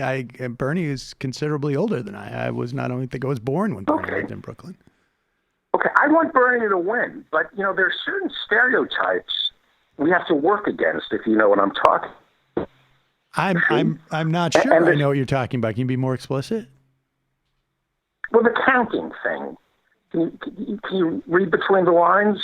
This demand that we count everything. It plays into an ugly stereotype, especially since Bernie has more money than all the other candidates. This is unseemly for people cut from our cloth. Between the money and the counting. For Bernie, I don't think he's electable because I don't know if you can understand what I'm saying, but America isn't going to vote for a loud guy from Brooklyn who has more money than all the other candidates. He can't stop with the counting. Oh, count this. I want everything counted, and I need more money. I don't know how. I don't want to say this. Yeah. I get. Sam? Yeah? Well, we're guests in this. We're guests in America. Just lower your head. Stop asking for money and stop with the counting. It's not a good look for us. But wait a second. So, what's your opinion about Michael Bloomberg then? Michael Bloomberg. He look at the results from Iowa, right? Okay, I have to say I love Bernie. Okay, I'm a little uncomfortable saying this about Michael Bloomberg because he's the antithesis of everything I believe in. Okay, because I'm a lefty. I'm a lefty from way back, from before you were even born. But there's a fissure right down the middle right now in the Democratic Party.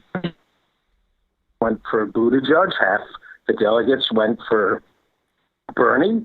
But you know who's bringing the party together? Bloomberg. He came home from Iowa with nothing. He came home with 0 delegates. That was decisively non-divisive, and that's what we need. Somebody who is decisively non-divisive like Michael Bloomberg. That's what we need. So wait, are you suggesting that Michael Bloomberg getting no votes is indicative of how he could bring the party together? Well, everybody agreed not to vote for him. Page in Iowa, nobody voted for him. That's consensus. It's hard to argue with, but aren't you concerned a little bit? Well, yes, I'm very concerned. Hold on for 1 second. Let me call you right back because we got a bad connection. Okay. Call him right back. Wow, he's really. I gotta say, like, he talks about being a Bernie bro quite a bit. Well, it's nice to have a Bernie bro who's willing to be critical about the candidate. I think that's fair. Honest. Yeah. Hey, listen, move $300,000 into ExxonMobil, and I'll call you back. I'm on the phone with the majority report. Can you do that? But just make sure David? David? I want you to short. David? Hello? Yeah. David? I'm sorry. My we called broker? you. No. This is Sam Cedar from the Majority Report. We were just talking. I had to call you back because we had a bad connection. Oh, okay. That was satire about the ExxonMobil. That was a joke. All right. I do satire. Yeah, no, yeah. I've read that. So now, David, you think that Bloomberg is the candidate? What about the other candidates? I mean, Joe Biden, Klobuchar. You didn't have much to say. What about Warren? I think that Joe Biden, you're looking for a steady hand, unwavering consistency, dependability. Joe lost the Iowa caucuses in '88. He lost them in '08. He lost them in 2020. Steady hand. Consistency. You can count. You can count on it. Well, do you have predictions about New Hampshire? Well, I think that I hope Bernie does well. I hope he does. I think we need. I'm all in on Bernie, but I'm telling you, I just don't. I think it's just too aggressive, and I'm worried. I don't think he can win. I think. He needs to apologize to Hillary. I think that would be a first step to apologize to Hillary. What is he apologizing for? I'm unclear with this. I mean, he went out and he campaigned quite hard for her in 2016. I mean, what is it that he needs to apologize for? Paternalistic. That was paternalistic on his part to campaign for Hillary in 2016. He was saying to the American people, look, the little lady can't do it without me, so I'm going to endorse her.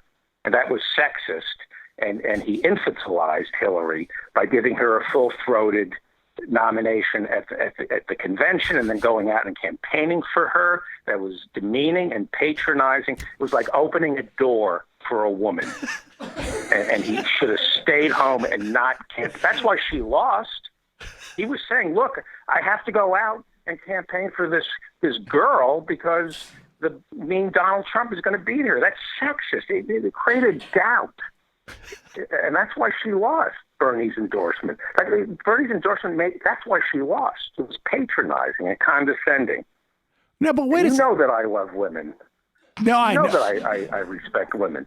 Right? Of course, you're well.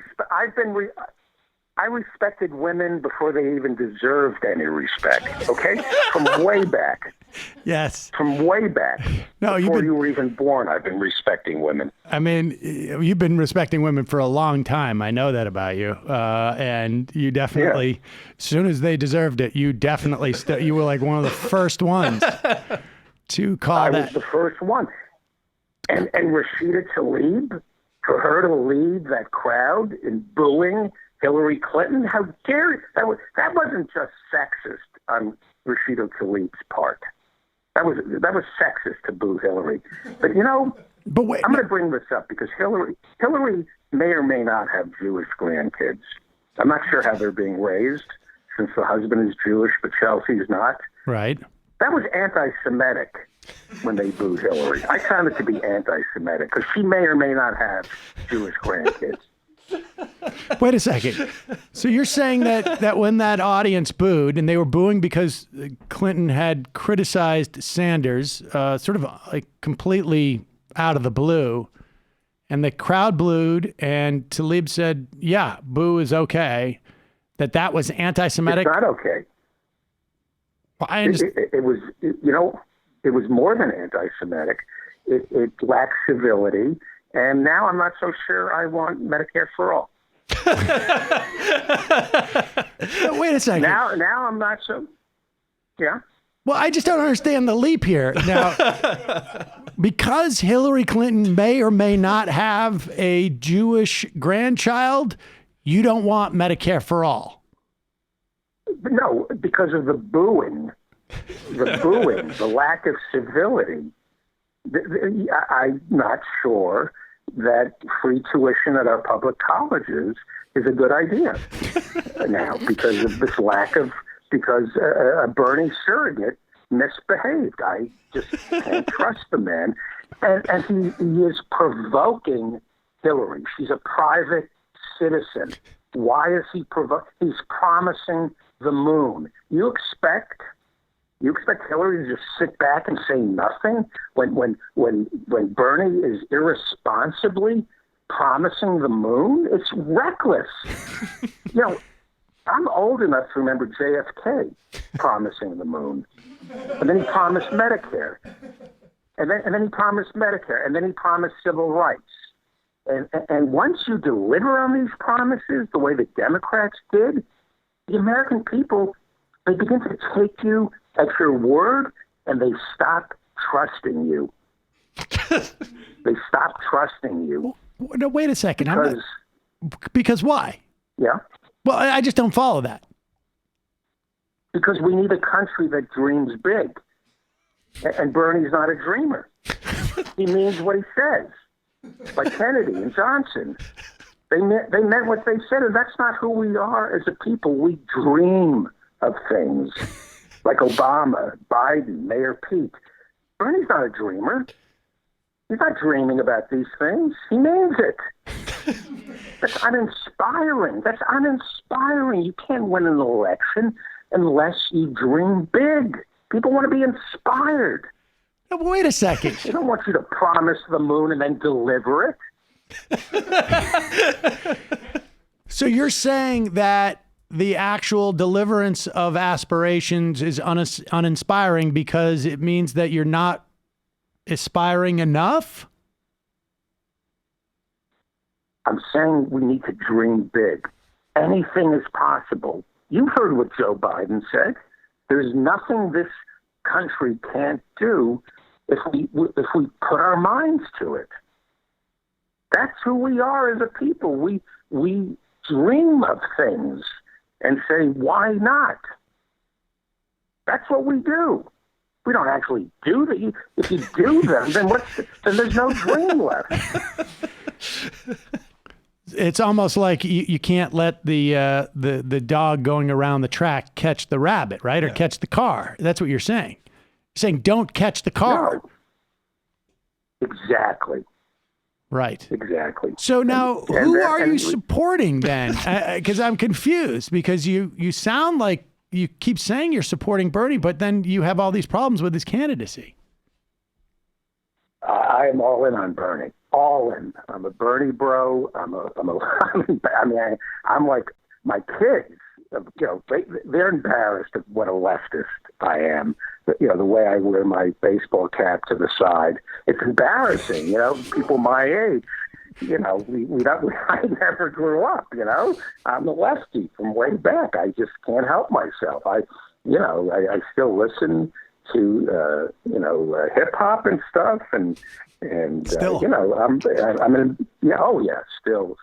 the Sugar Hill Gang. I'm not threatened by the Sugar Hill Gang at all. I'm a lefty. I can't help it. I think that's because they're all I'm a lefty. Probably in a home. I hate Trump. All right, so how can I hate Trump? I hate Trump. I'm a lefty because I hate Trump, right? Right. Well, I mean, you could be left of Trump, I guess. I just don't think Bernie. First of all, he's a socialist. Okay. Right. And did you know he's a socialist? Yeah, I mean, he's a democratic socialist, but yeah. And I am too, kind of. You know me. I hate Trump, but the American voter, and I was against the war in Iraq. Right. After a couple of years, I thought, wait, this is not a good idea. I said, wait a second. I gave it a chance. And after 4 years, my lefty bona fides kicked in. I said, wait, whoa. This is wrong. He can't win in America because we're not Denmark. We're a left, we're kind of right of center. I know this. You know we're right of center. Well, what makes you say that? Right? What makes you say that? David Brooks. David Brooks makes me say that. He's a socialist. He used to be a socialist. David Brooks did, yes. I see. Yeah. And he's seen the light. Well, he used to be a socialist, so I trust him. And you young people, because again, I'm young at heart. Like I embarrass my kids at weddings and bar mitzvahs when I'm on the dance floor, and because I'm not doing dad moves, I'm a lefty. I know, I do the butter churn, and it's embarrassing to my kids how with it I am because I'm a lefty, and maybe we young, I'm young, we like socialism, but old people, no, old people want to keep their Social Security and their Medicare. And the first thing that happens when a country turns socialist, what happens? They strengthen or expand Social Security and Medicare. And it gets so good, what happens? That people are less immiserated? Exactly. Old people are afraid of that. That makes them afraid of dying. That makes them afraid of dying.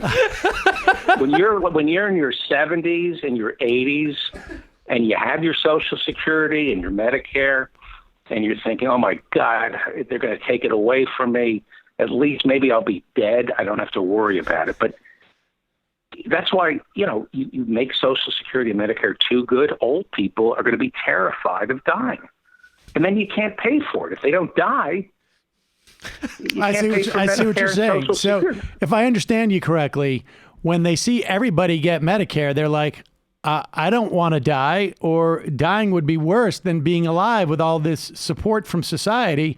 Then they push themselves to stay alive longer, and then it bankrupts the country. Yeah, and it's unfair to old people to have a really good, generous Social Security and Medicare, because when you say, hey, you're dying, it's more painful to hear that news. Yeah. And I guess How would it's you also like to be told you're I'm sorry? I guess it's unfair too, because they didn't have it when they were younger. If you expand it to everybody. Exactly. Yes. But I'm a lefty. I'm way back. Can I mention something? Yeah. Am I allowed to plug something? Yes, please do, because we got to wrap up here. But you didn't give me a prediction for New Hampshire, so. Well, I'll get to that in a second. But sure. I'm going to make a joke to prove my lefty bona fides. Okay. Yeah. To prove to you that I'm a lefty from way back. This joke, it's a bon mot, a witticism. I'm familiar with. While it might be funny, the subtext is, gee, what a great ally David Feldman is by telling this joke. Okay? Yeah. So you know that I'm on the right side of history. Right, of course. Are you ready? Yes. Okay. I just want to announce that I'm putting together a GoFundMe page for Rush Limbaugh. I'm trying to raise $3 million for the lung cancer. See, now by telling you that joke and hating Rush Limbaugh, it gives me license now to wring my hands over Bernie's electability, because you now know that I'm an ally. Okay? Uh-huh. That makes me a lefty, because I hate Rush Limbaugh and Donald Trump. So I'm a lefty, but I'm just concerned about Bernie. I'm just not sure he can win. So I'm just a little worried about him, and maybe it's his inability to compromise. That might be it. All right. I don't know. Well, fair enough. I mean, we got to wrap up, but just give us a quick what you think for New Hampshire. Kamala Harris looks good to me. Kamala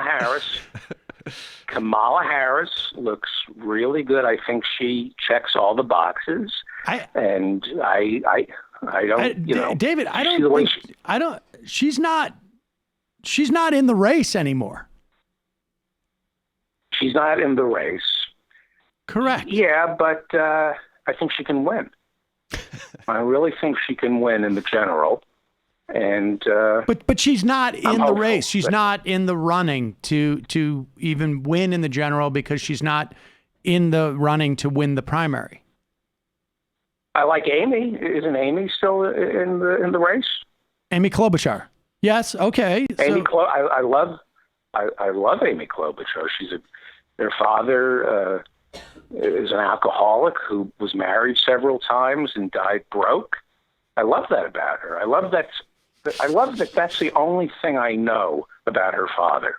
I think that's wonderful, that the only thing she has to tell the world about her father is that he was married 3 times, was an alcoholic, and died broke. And I hope my children Or the fact that Elizabeth Warren, the only thing I know about Elizabeth Warren's father is that he was a janitor. And that's all we know about her dad, is that he was a janitor. And I think that belies so much respect for the working class. When all you can say about your father is that he was a janitor, I think that shows a lot of respect for people who work as janitors, who push them up. She is really in touch with the 99%.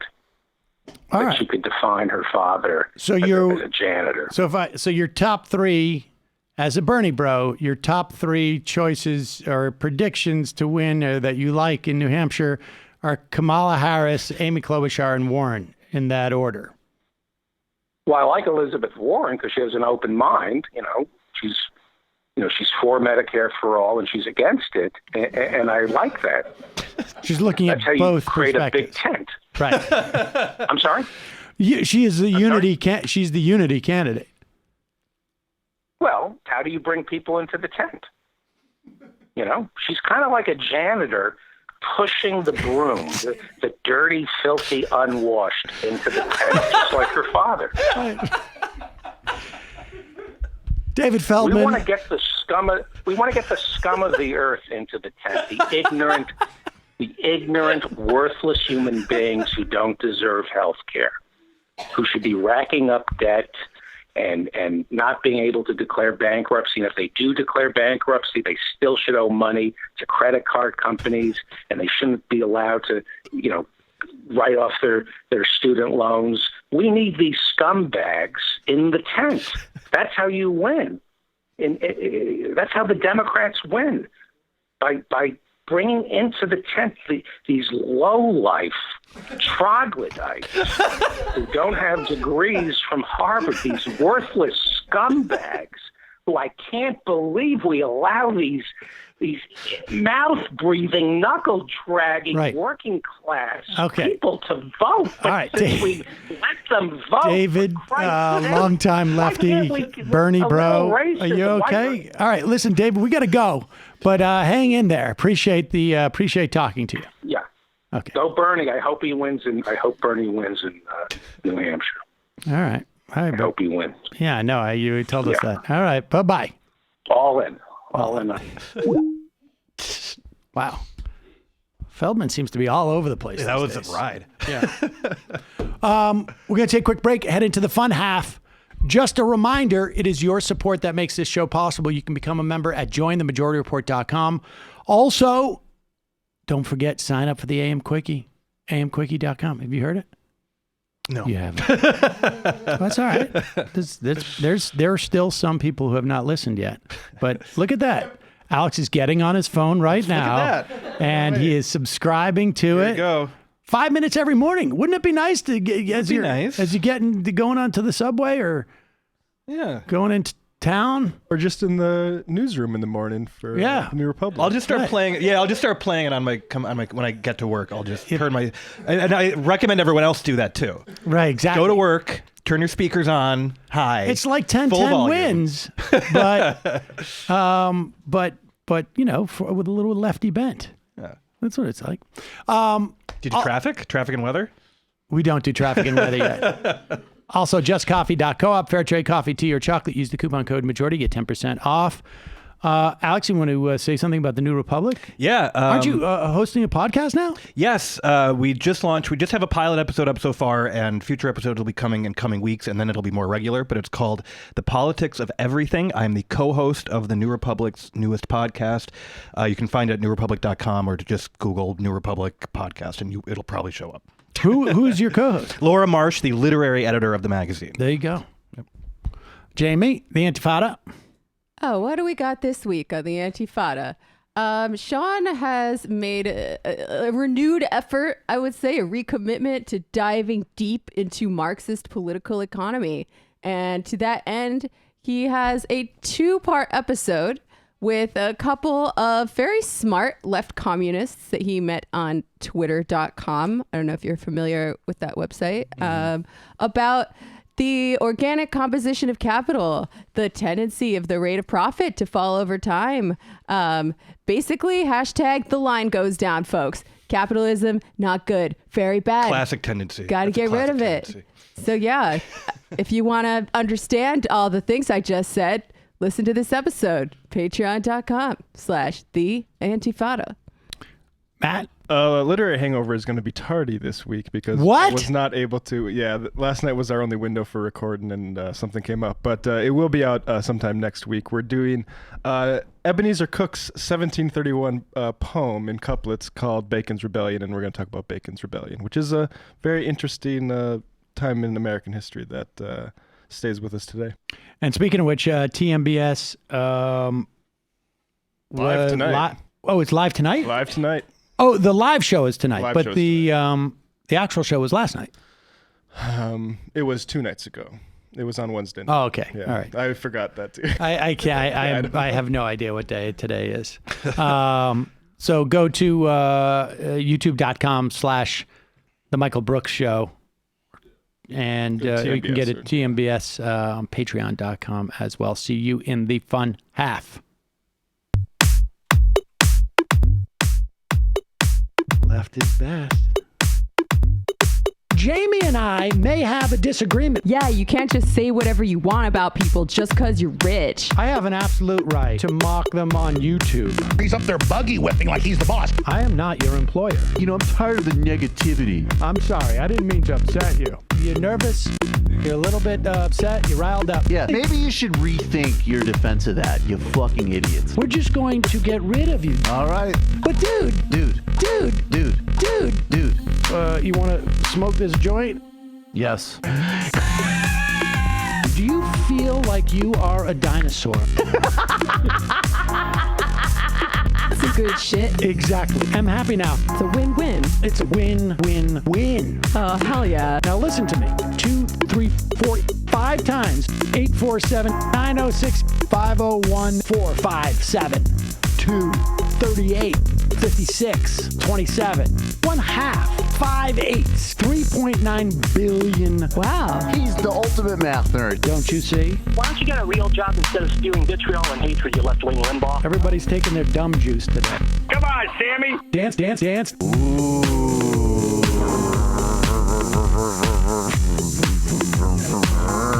Rand Paul. I had my first post-coital scene with a woman. I'm hoping to add more moves to my repertoire. All I have is the dip and the swirl. Fine, we can double dip. Yes, this is a perfect moment. No. Wait, what? You make under $1 million a year. You're scum. You're nothing. Excuse me? Fuck you, you fucking liberal elite. I think you belong in jail. Thank you for saying that, Sam. You're a horrible, despicable person. All right, gonna take a quick break. I want to take a moment to talk to some of the libertarians out there. Take whatever vehicle you want to drive to the library. What you're talking about is jibber jabber. Classic. I'm feeling more chill already. Good. Donald Trump can kiss all of our asses. Hey, Sam. Hey, Andy. You guys ready to do some evil? Hitler was such an idiot. That guy might be a Nazi. Agreed. No. Death to America. You. Yes. Wow. Wow, that's weird. No way! Unbelievable. This guy's got a really good hook. Throw our hands up. Ooh. Wow. But Sam, I gotta get off. No worries. Let's.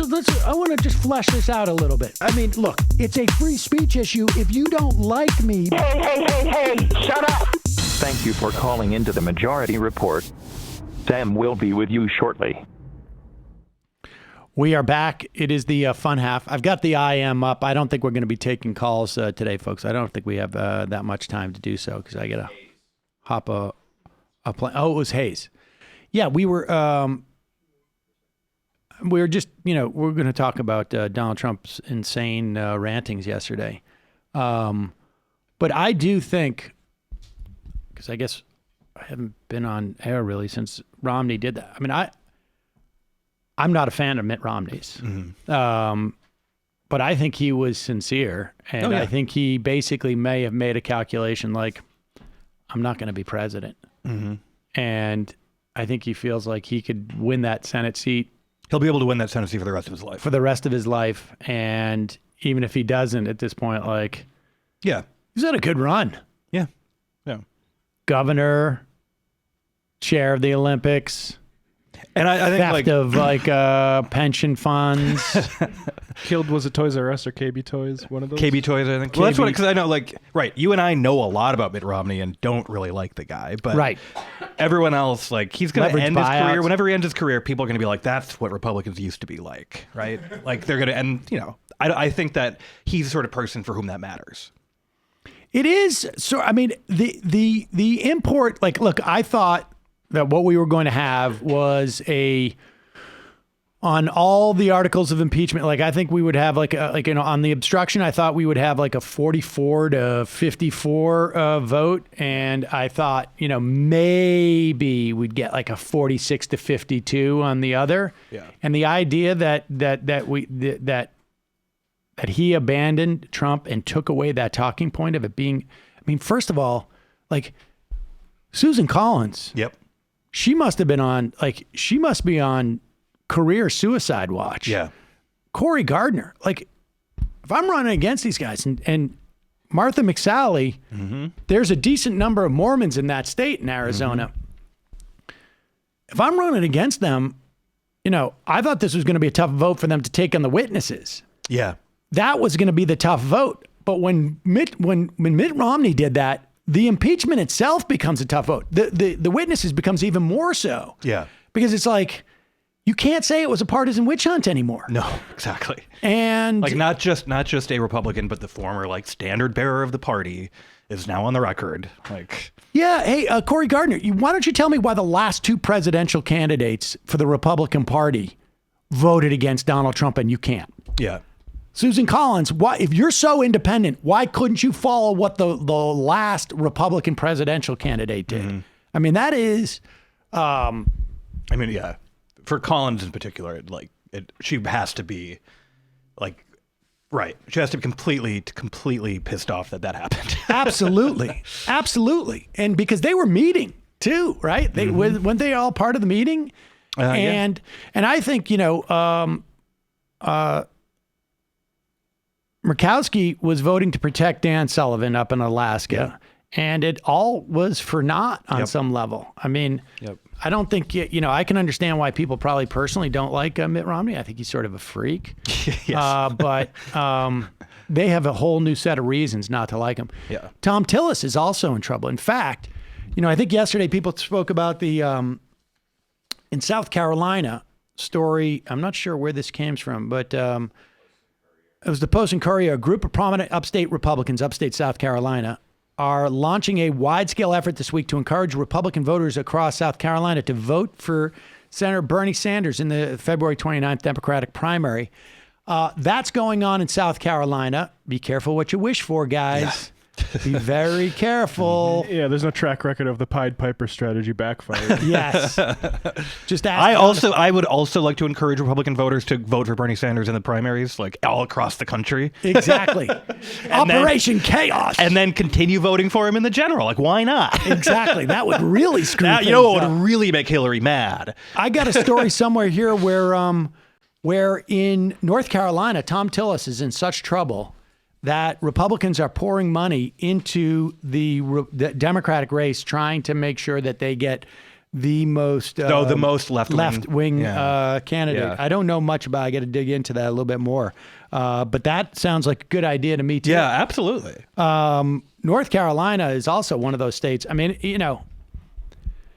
and one of the things that does not get talked about, I think, is, and I think we'll be talking about this more, Bernie Sanders is going to be helped at one point by the fact that he has not been a registered Democrat. When you're talking about an environment that is so heavily polarized, where you can show people Obamacare, describe it, ask if they want it, ask if they like it, and they're like, Republicans are at like 65%, and then call it Obamacare, and it's like 35% approval. Yeah. Like, that's just the reality. And I would be very, very surprised if they don't push that on some level in the general election if they get there. We'll see. We got. I mean, yeah, right. It's been part of his. It's part of what has been electorally successful for him in his entire career so far. But yes. But putting that aside, getting back to the Mitt Romney thing, when Mitt Romney voted or announced on the Senate floor that he was going to vote to convict on one account, the White House canceled the press briefing that they had scheduled. So they didn't know that that was coming. Now, I'm of two minds of this. Mitch McConnell could have had that vote Friday of last week. I think McConnell thought that he had the votes, or maybe he realized at that point that he may not have the votes and needed a couple more days. Yeah. Because initially I thought, well, they have the votes. Right. Yeah, me too. And, but they don't want the president to go off on his Super Bowl interview and the State of the Union and make it all about being exonerated. Yeah. I think they were a little afraid of that. They didn't want people remind people about it. Yeah. It's also possible Mitch McConnell knew that he didn't have Romney and wanted to wait until he could get the full Monty, as it were, and hold off because it would be a little bit embarrassing for Trump. Yeah. To say, and Trump was embarrassed, and he basically, they took the gloves off of him. They basically, this is like that moment, like in the, what was that thing with Jodie Foster and the serial killer? What the Silence of the Lambs? Silence of the Lambs. This is like basically where they took the mask off and they just said, go ahead, wander around the grounds of the prison for a while. Yeah. And this was nuts. I didn't see the whole thing in real time, but he was bat crap crazy. And what's more disturbing is all the people sitting there just like into it. This is about me. This is an agent from the FBI. Look how they let her off. 33,000 emails deleted. Nothing happens to her. Nothing happens. It's unbelievable. But think of that. God, Hillary should win. These guys are investigating Hillary. Then they go to work for Mueller, the two of them. And when Mueller found out that everybody knew that they were 100% this way, he let them go. But they deleted all of their emails and text messages. So when we got the phone, they were all deleted. Could you imagine the treasure trove? They illegally deleted. So they left Bob Mueller. He had the look, but he didn't have a lot of other things. Always had the look, Mr. G-Man. And I love the FBI, and the FBI loves me, 99%. It was the top scum. And the FBI people don't like the top scum. So think of that, 100 million to 1, and he's investigating me. I mean, this is like Lenny Bruce at the end reading the court dockets type of stuff. Yeah. And maybe as heavily medicated. Which the president going out there and delivering this too, like there's a core number of people who know everything he's talking about. That's just nonsense to most normal people.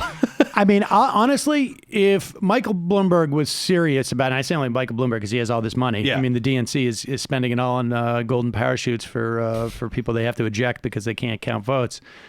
But if Michael Bloomberg had, if I was Michael Bloomberg, what I would do is I would be buying time on every Sinclair media station in the country, and I would just play this. Yeah. And I would play it unedited. Just be like this, like, do you know what he's talking about? Here's the president. This is your president. I mean, we have people on Fox and Friends. We don't think we have that clip. Fox and Friends, and they're going like, what are we going to tell the kids? But play this. This Fox and Friends, what are we going to tell the kids about Nancy Pelosi tearing up the speech? What are we going to tell the kids who are up at 11 o'clock at night? Well, I'll tell you what you tell the kids. Go to bed. Right. But here's the first thing. Look at this. And then we're going to cut back to the second clip we have of Donald Trump. Here's Ainsley O'Hara on Nancy Pelosi with a focus group of suburban women who, we just got to wait until they find out that they're all like Trump for wherever they every live. single one of them is Republican operatives. Republican school board members. Exactly. What do we tell our children about all this infighting? I mean, I've never seen anything like this. Remember Ronald Reagan? He got along with the Democrats. Best friend was a Democrat. What do we tell our kids? I think we have to use it as an example of how not to act and actually teach that you have to listen to someone else's perspective. It's okay to disagree, but you need to actually hear someone else and use a little empathy, something we need to be teaching a lot more of. When she ripped that up, I really thought, my gosh, we have the founding fathers, the Constitution, there's decorum, there's civility. I just thought that went too far. Well, there were Gold Star moms and there were angel moms, angel families in the State of the Union. And you had the Democrats getting up and walking out, not clapping, and then she tears it up. What is that saying? You know, there's such disrespect. Yes. You know, we have got to come together in this country to get something done. I mean, personally, I'm sick of these career politicians going to Washington to serve themselves. They're going to build a political future, and they're not going to help us and to help the people, and we have got to stop it. Sam, what issue? Yeah, and then I can only imagine what issue is important. Well, you know, all these transgender bathrooms. It's a real problem. Yeah, what are we going to tell the kids?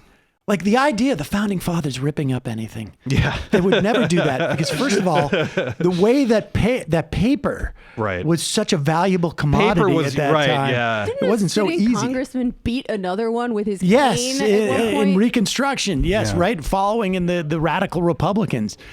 Like, so I don't know what we're going to be able to tell the kids about Nancy Pelosi at 11 o'clock at night after the State of the Union speech that she tore something up. But while we're at it, we should probably explain to the kids that the president was, probably a little bit too much medicated. They were going to try and overthrow the government of the United States, a duly elected president. And if I didn't fire James Comey, we would have never found this stuff. Because when I fired that sleazebag, all hell broke out. They were ratting on each other. They were running for the hills. Let's see what happens. Let's see what happens. It's in the hands of some very talented people. We're going to have to see what happens. But I can tell you, in my opinion, these are the crookedest, most dishonest, dirtiest people I've ever seen. Wait, do we have the part where he says bullshit?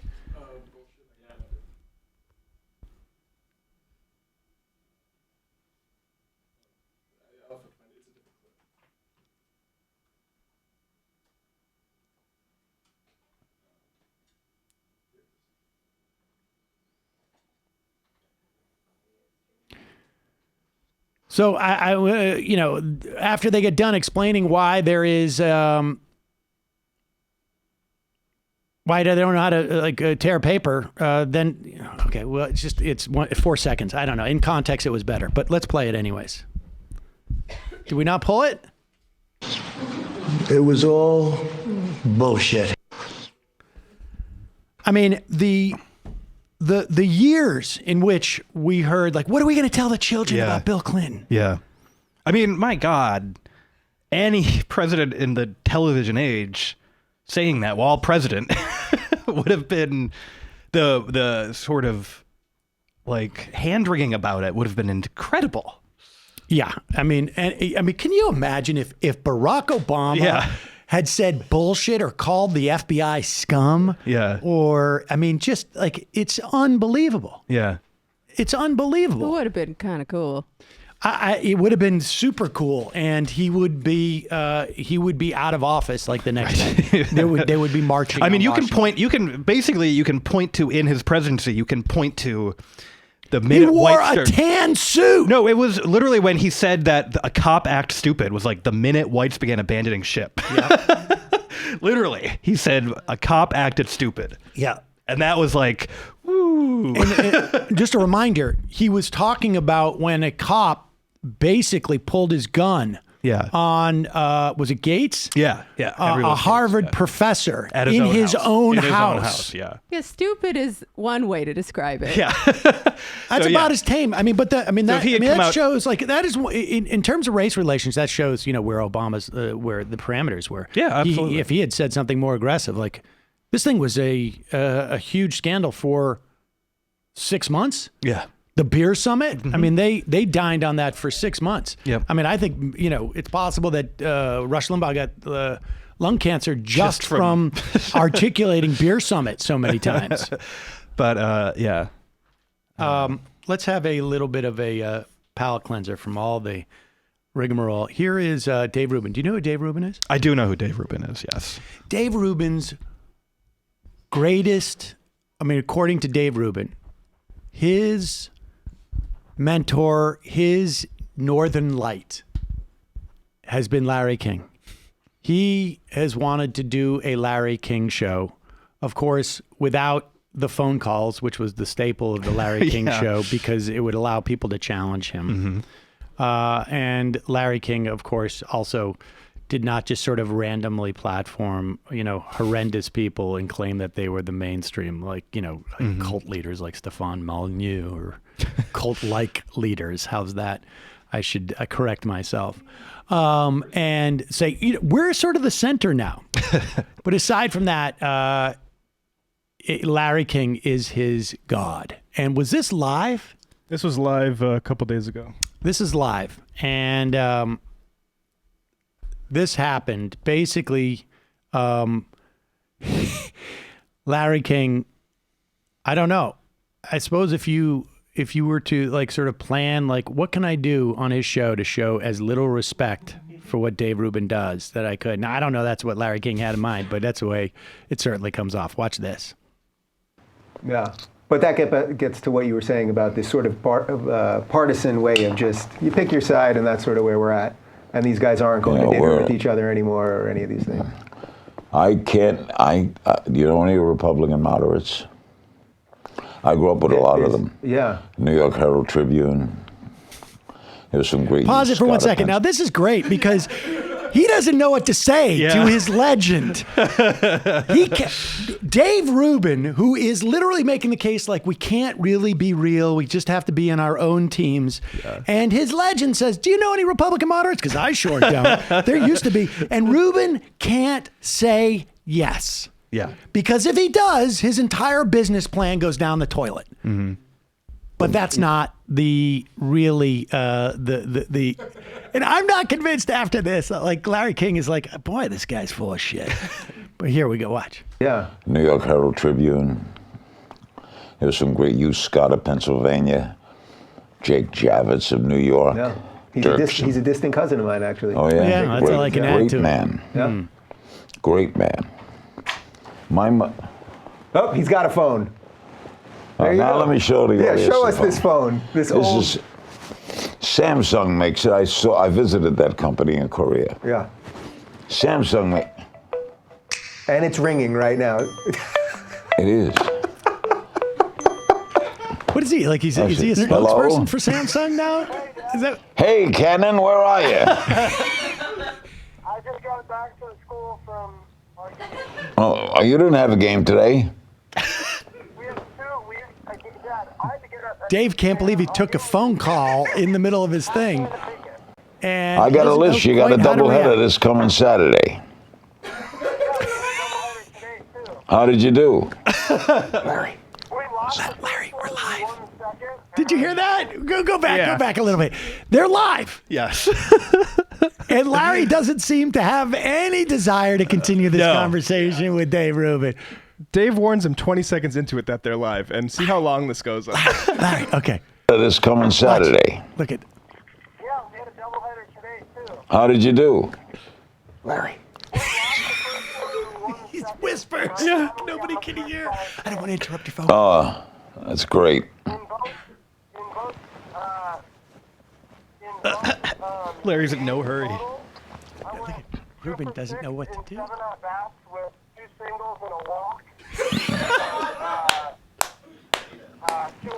That's a .333 batting average, Cannon. Well, I'm doing David Rubin's podcast now. I'm on his show, and while talking to you, the audience is watching me talk to you. Oh, wow. Cannon, you're a statist. You could do 10 minutes when you open the refrigerator. I would love to do my own podcast. He wants to do his own podcast. I'll bring him in. He's going to be 20 years old. I'll bring him here. He's a great kid. All right, Ken, when am I going to see you? Tonight I'm tied up. Tomorrow I got to do that. How about Thursday? How about Friday night? Sounds good. All right. I am dressed home now. The night before your doubleheader. I'll be at both games. Okay, I'll be there. I love you, Cannon. Now watch, look at Dave Rubin. He's just like, Okay. what do I Talk do to you tomorrow. Oh, David! What? Dave! What? The Dodgers or no? No, what? The Dodgers got Mookie Betts. Today? That's great. The Dodgers got Mookie Betts and David Price today. You're breaking news for me, man. That's tremendous. Who did they give up for them? He's mad. We gave up Josh Peterson to the Angels in a three-way trade, and we gave up Kenta Maeda and Alex Verdugo. No, that's two pretty good players. Kenta Maeda can pitch, and Alex Verdugo is going to be a star. So Peterson, is there someone going from the Angels to the Red Sox? Look at him. Those fingers. Like, I think right now he could crack a walnut. Watch him point here. Oh yeah. Wow. He's hiding it. He's hiding it. Cannon, go back. He's hiding it behind the drink. Like right there. He's got his knuckles, I think, so hard. I feel like if he had a walnut in his hand, he would crack it right there. He's so angry. But watch, he's trying to hide the point. When he pulls up with the drink, he's doing that exclusively to go like, it's a fake sip. Yeah. Watch. From the Angels, we got a rookie. He was a rookie last year. He's an infielder. He's a Dominican guy. Wow. Yeah, Cannon, you bring me great news. Larry doesn't give a crap. That's great, Cannon. Thank you for this, and the audience here thanks you. He says, tell him anytime. Okay, Cannon, baby, I love you. Talk to you tomorrow. Bye. Well, folks, the Dodgers got Mookie Betts. Yeah, we're going to talk about something that's actually interesting. David Price and Jock Peterson went to the Angels three-way trade. See, you are a newsman. Yeah, there you go. Oh my gosh, that was the best part of that show. Phone's buzzing, Sam. I think. Oh yeah, excuse me. No, go ahead, take it. It's my 3-year-old son, actually. Oh, Wiggins. Wiggins. Oh, the Wolves finally unloaded Wiggins on. He's going to Golden State. Thanks. All right, have a good day at preschool. Paw Patrol? What? Yeah, that's right. Oh my god. Daniel Tiger did what? That is. Wow. That's going to be the best performing video that Ruben's going to be doing for a long time. I think. Larry, it's too bad too. The music from Curb Your Enthusiasm under it. I would have liked to seen more of that conversation where Larry King is forcing Dave Rubin to try and like sort of cope with the fact that there are no moderate Republicans in it. Yeah, I know. Like the phone interrupted like what would have been a really funny conversation. Exactly. Well, I mean, Rubin is extremely well versed at sort of avoiding anything that would in any way hurt his business plan. Yeah. And because he could say, well, that's not true. Like, I've had all the leading lunatics on my show. And they all seem moderate to me. Yeah. Because what he wanted to say was, it's the left. Right. The left has gone crazy. Yeah. Because there's a college student at Oberlin who, wrote something in the college paper that was like way out there. Unbelievable. That was. Have you heard about the SJW nonsense on the? Larry has a really good relationship with his kid, it sounds like. It was really sweet. It really sounded really like, was very sweet. His kid enjoyed talking to him. Well, that's the other thing. That's the other thing is like, I think Larry's at the point probably like when you're that age is like, I don't give a shit about doing this show. Obviously. I'm talking to my kid. Are you kidding me? Like, I think I think if the kid had expressed any interest in staying on the phone for another 5 minutes, Larry would have stayed on the phone. Good for him. Let's play. What is this one now? This is what is going on with this dude?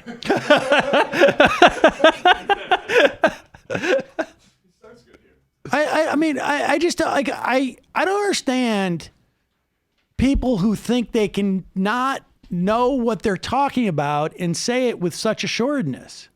Like, particularly when you're going through this much scrutiny. Right? I just don't understand it. I don't understand it. But I mean, this guy is knee deep, it seems to me, online. Jason Johnson.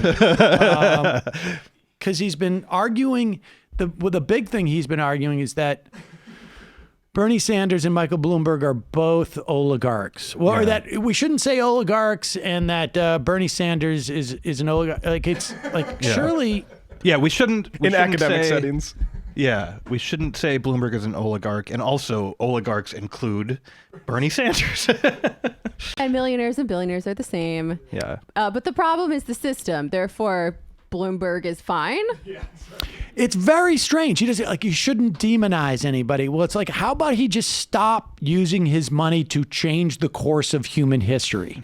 Like, if you have, like, Bernie Sanders does not have enough money. Like, just like the Gates Foundation is just a perfect example of it. Like, you know, like 20 years dominated in education thought by an experiment they did that they announced was a complete failure. Yes. Now, of course, it wasn't announced that it was a complete failure. The same sort of trumpets that and nobody's invested $750 million into their Rand report that said, we should probably just do what educators have been saying all along. Yeah, right. I mean, that just went, like, no one paid attention to that. Also, Bernie Sanders' couple of million comes from people buying his book because they like the way he wants to change the world. Well, yeah, but I don't think it's really ultimately a function of how you make your money. I think that's a separate problem. Like, I think, like, yes, you exploit people, you appropriate their wealth in some way. That's bad, and that's a separate problem. But when you use your money, your $1 billion, when you have so much that the laws of the country really do not pertain to you in the same way, that the laws of physics do not pertain to you in the same way. I'm not talking literally physics, but like the physics of the country don't, your whole life is radically different in a way that I don't think that we can imagine. I mean, I've told this story before that I had a buddy who worked for a billionaire, was one of his like lieutenants, did it for a year or two. And he sat me down and goes, look, I know you think it's effed up and how bad it is. It's 10 times worse. It's 10 times worse. They don't go through customs. Oh yeah. They if they have a problem with like something that's coming out of the University of Michigan, pick up the phone, call the president. Mm-hmm. Taken care of. Like, I don't think policy. Yeah. I think people just like people can't mathematically comprehend how much billion is. I don't think that they understand on a day-to-day level like just how different their reality is. There's not a teacher anywhere in the country whose lives are in some way not affected by the fact that Bill Gates decided, pumped in almost $1 billion into education, an education experiment. But here is that same guy just dropping the ball on what is like, I don't know, what's the most well-known fact about Bernie Sanders' campaign, right? Like, if you would have asked the average person, it would be something like, he's raised a lot of money from a lot of donors, $27, they would still probably say, or something average. That's like the most well-known fact. Rest of this Democratic field. Right, and that's right, Jason. When we look at what's happening now in the money run, it seems that the only two people who will really be competitive, besides Mike Bloomberg, because we already know he already is, going into Super Tuesday will be Pete Buttigieg and Bernie Sanders. They'll both probably have anywhere from $25 to $50 million on hand. Right. Where do you suggest, especially Pete Buttigieg, who's going to come out probably weaker in South Carolina and Nevada than he does now, where does he spend that money in Super Tuesday? If he's smart, he needs to spend a lot of money in California. California is going to be the big prize. California is going to be the state where Tom Steyer is spending a lot of money, Mike Bloomberg is spending a lot of money, and Mayor Pete can't afford to end up 4th or 5th or 6th place in California right now. That is where I will be marshaling my forces. But again, I sort of said that before. I sort of said this before. if this race comes down to money, and if it comes down to a Bernie Sanders versus Mayor Pete, this is not much of a competition. Bernie Sanders will lap the field with Mayor Pete. The real question is going to be how much of the money that these campaigns are raising is actually going to translate into votes. If you look at Elizabeth Warren, she has the largest number of donors, but she's not raising as much as Bernie Sanders. We're going to see a very interesting, and Mayor Pete has always been very good at raising money. That's just right. That's like low-hanging fruit. Like he's got 5 times more donors than anybody. Like remember that New York Times map where they had to turn off Sanders so that you could see the other candidates? Right. He was just completely overwhelmed. I think he's got how many individual donors does he have now? Is it 4 or 5 million? But and that's like it was just stated so confidently. I mean, maybe he misspoke, but that's a weird. I mean, he's making a point based upon that, so it would be hard to misspeak in that way. I mean, I think she has had I think she has hit over 1 million individual donors as opposed to donations, but I think he's a multiple of that. But wow, like. That's part of the problem. Like it's okay for people to be making those mistakes. Yeah. But there's nobody in the building. No one in the building was like, "Hey, that was wrong." There's no producer in the host ear. There's nobody. Yeah. Sanders' donor base is getting big too. Oh, I guess that's 1.4 million. That's over the course of 2019. Oh, they're just over the course of 2019. So he had finishes at 1.4 and she's got 890,000. Yeah. No, right. She has a lot, but very clear second place. He has 600,000. He almost doubles her. Yeah. She has a one might lot. Think that someone would correct him. But there's nobody in the building. That's the problem. You got to get to MSNBC tonight, man. There's nobody in the. It's stunning. All right, one more clip. Let's play, and then I'll take some IMs, and then we got to get out of here. This is really disturbing, but this is indicative of the era that we live in. This is in Michigan, Saline, Michigan. I'm not exactly sure where that is, but I have a feeling it's like it's one of the suburbs of Detroit, and there's some diversity there. I guess it's not, but I think it is more or less probably one of these like Michigan suburbs where there's still a pretty solid middle class, and but like other parts of Michigan, it can be somewhat problematic. Listen to this. Apparently, this is a report from. Do we know what channel this is? Michigan Live recorded, but I think it was a news. Was it Michigan Live or was it a news, like a local news? There is, obviously some, I guess, racial tension at this school. I mean, this happens at schools everywhere, but if you wanted to know where it's coming from, it would not be hard to figure out. Yeah, this is on the other side of Ypsilanti, Michigan. So I don't know, probably a couple hours, hour and a half from Detroit. And here it is. It's really just on the outskirts of Ann Arbor. I remember when I went to his bedroom. Pause it. Oh, he's talking about his son coming home and his son being upset at school. There it is. I remember when I went to his bedroom to say goodnight, and he was crying because of the abuse that he was enduring in this school system. Then why did you stay in Mexico? You need to leave.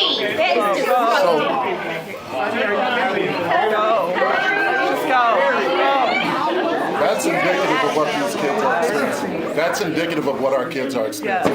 Comments like that. And he's sharing a story right now. And that's indicative of what our kids are experiencing. So this is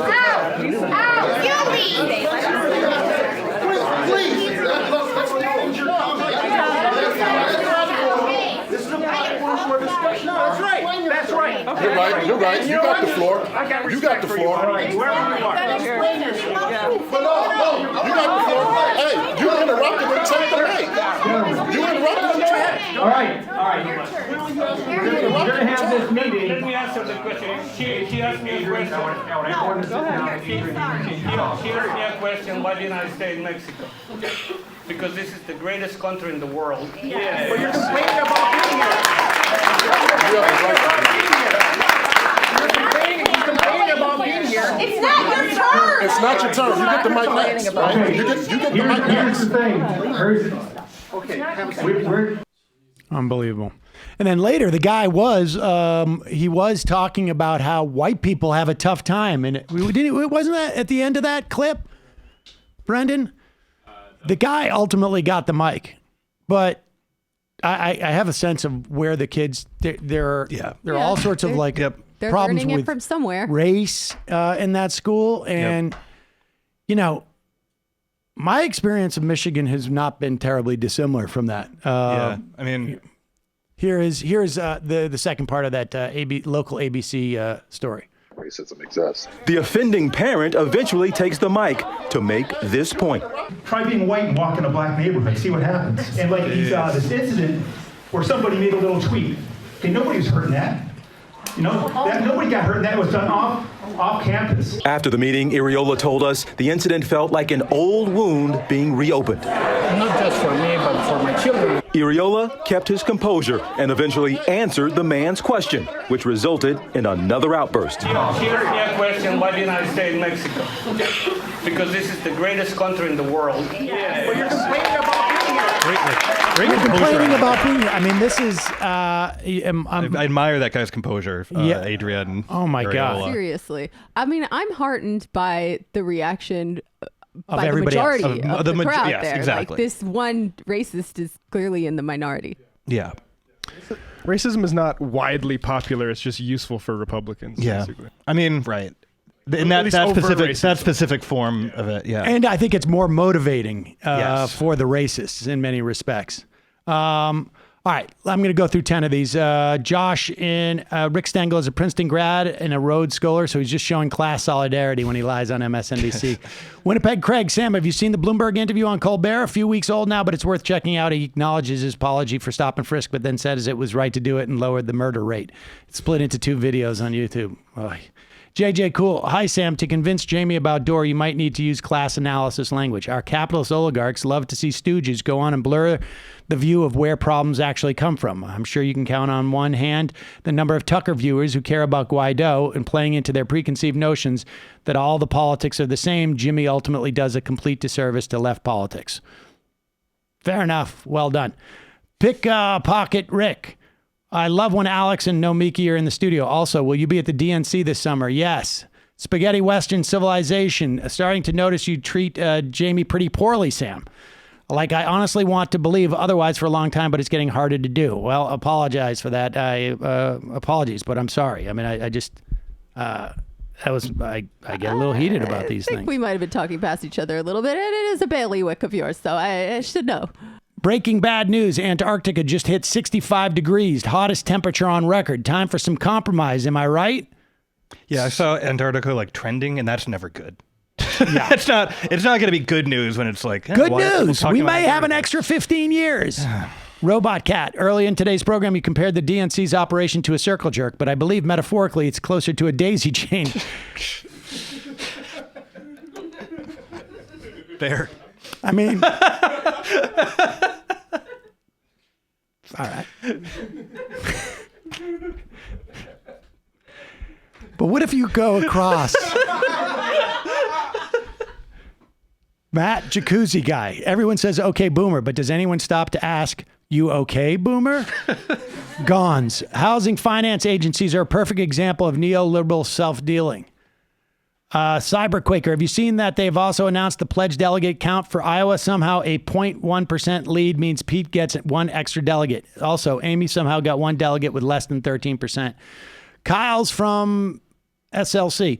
The day after Romney voted to convict, he came back to Utah and met with local Republicans. They all expressed fear that Trump was going to retaliate back at Utah for Mitt. That same day, Trump announced finally has plans for expanded drilling and mining on land that could be used to be part of a national monuments, which was shrunk with help from some local officials in Zinke a couple of years ago. Utah politics are effing weird. All right, 2 more. Joe's Snuffy. I was so sad when I learned that lung cancer had been diagnosed with Rush Limbaugh. There are some things I wouldn't wish upon my worst enemies. Sending thoughts and prayers. And the final I am of the week.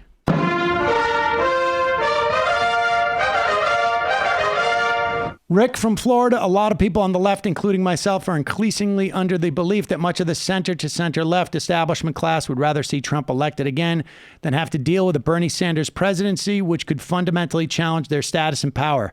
Do you subscribe to that or think that's bordering on conspiratorial?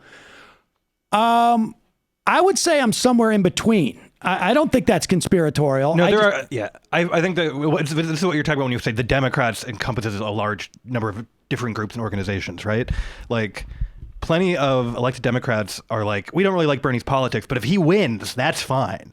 But absolutely, people like in the permanent campaign class, his very fundraising model is a threat to them. Exactly. Like, I don't even think it's ideological as much as it is like, I don't have any friends there. Like, in that daisy chain, I'm the odd person out is basically what happens, to use that metaphor. So I don't think it's either one of those. I think it's somewhere in between. All right, folks, I may be on YouTube tonight at the debate. If not, we'll be back on Monday. See you then. Oh, Alex Pareene, thank you so much. Of course, my pleasure. Bye. It might take all the strength I got to get to where I want, but I know somehow I'm gonna get there. I wasn't looking when I just got caught between the truth and the light bulb. But finding out won't make me feel any better. Yeah, I know the clock is ticking, but the meds are gonna kick in, and my pilot light shining bright. I get somewhere the choice was made for the option where you don't get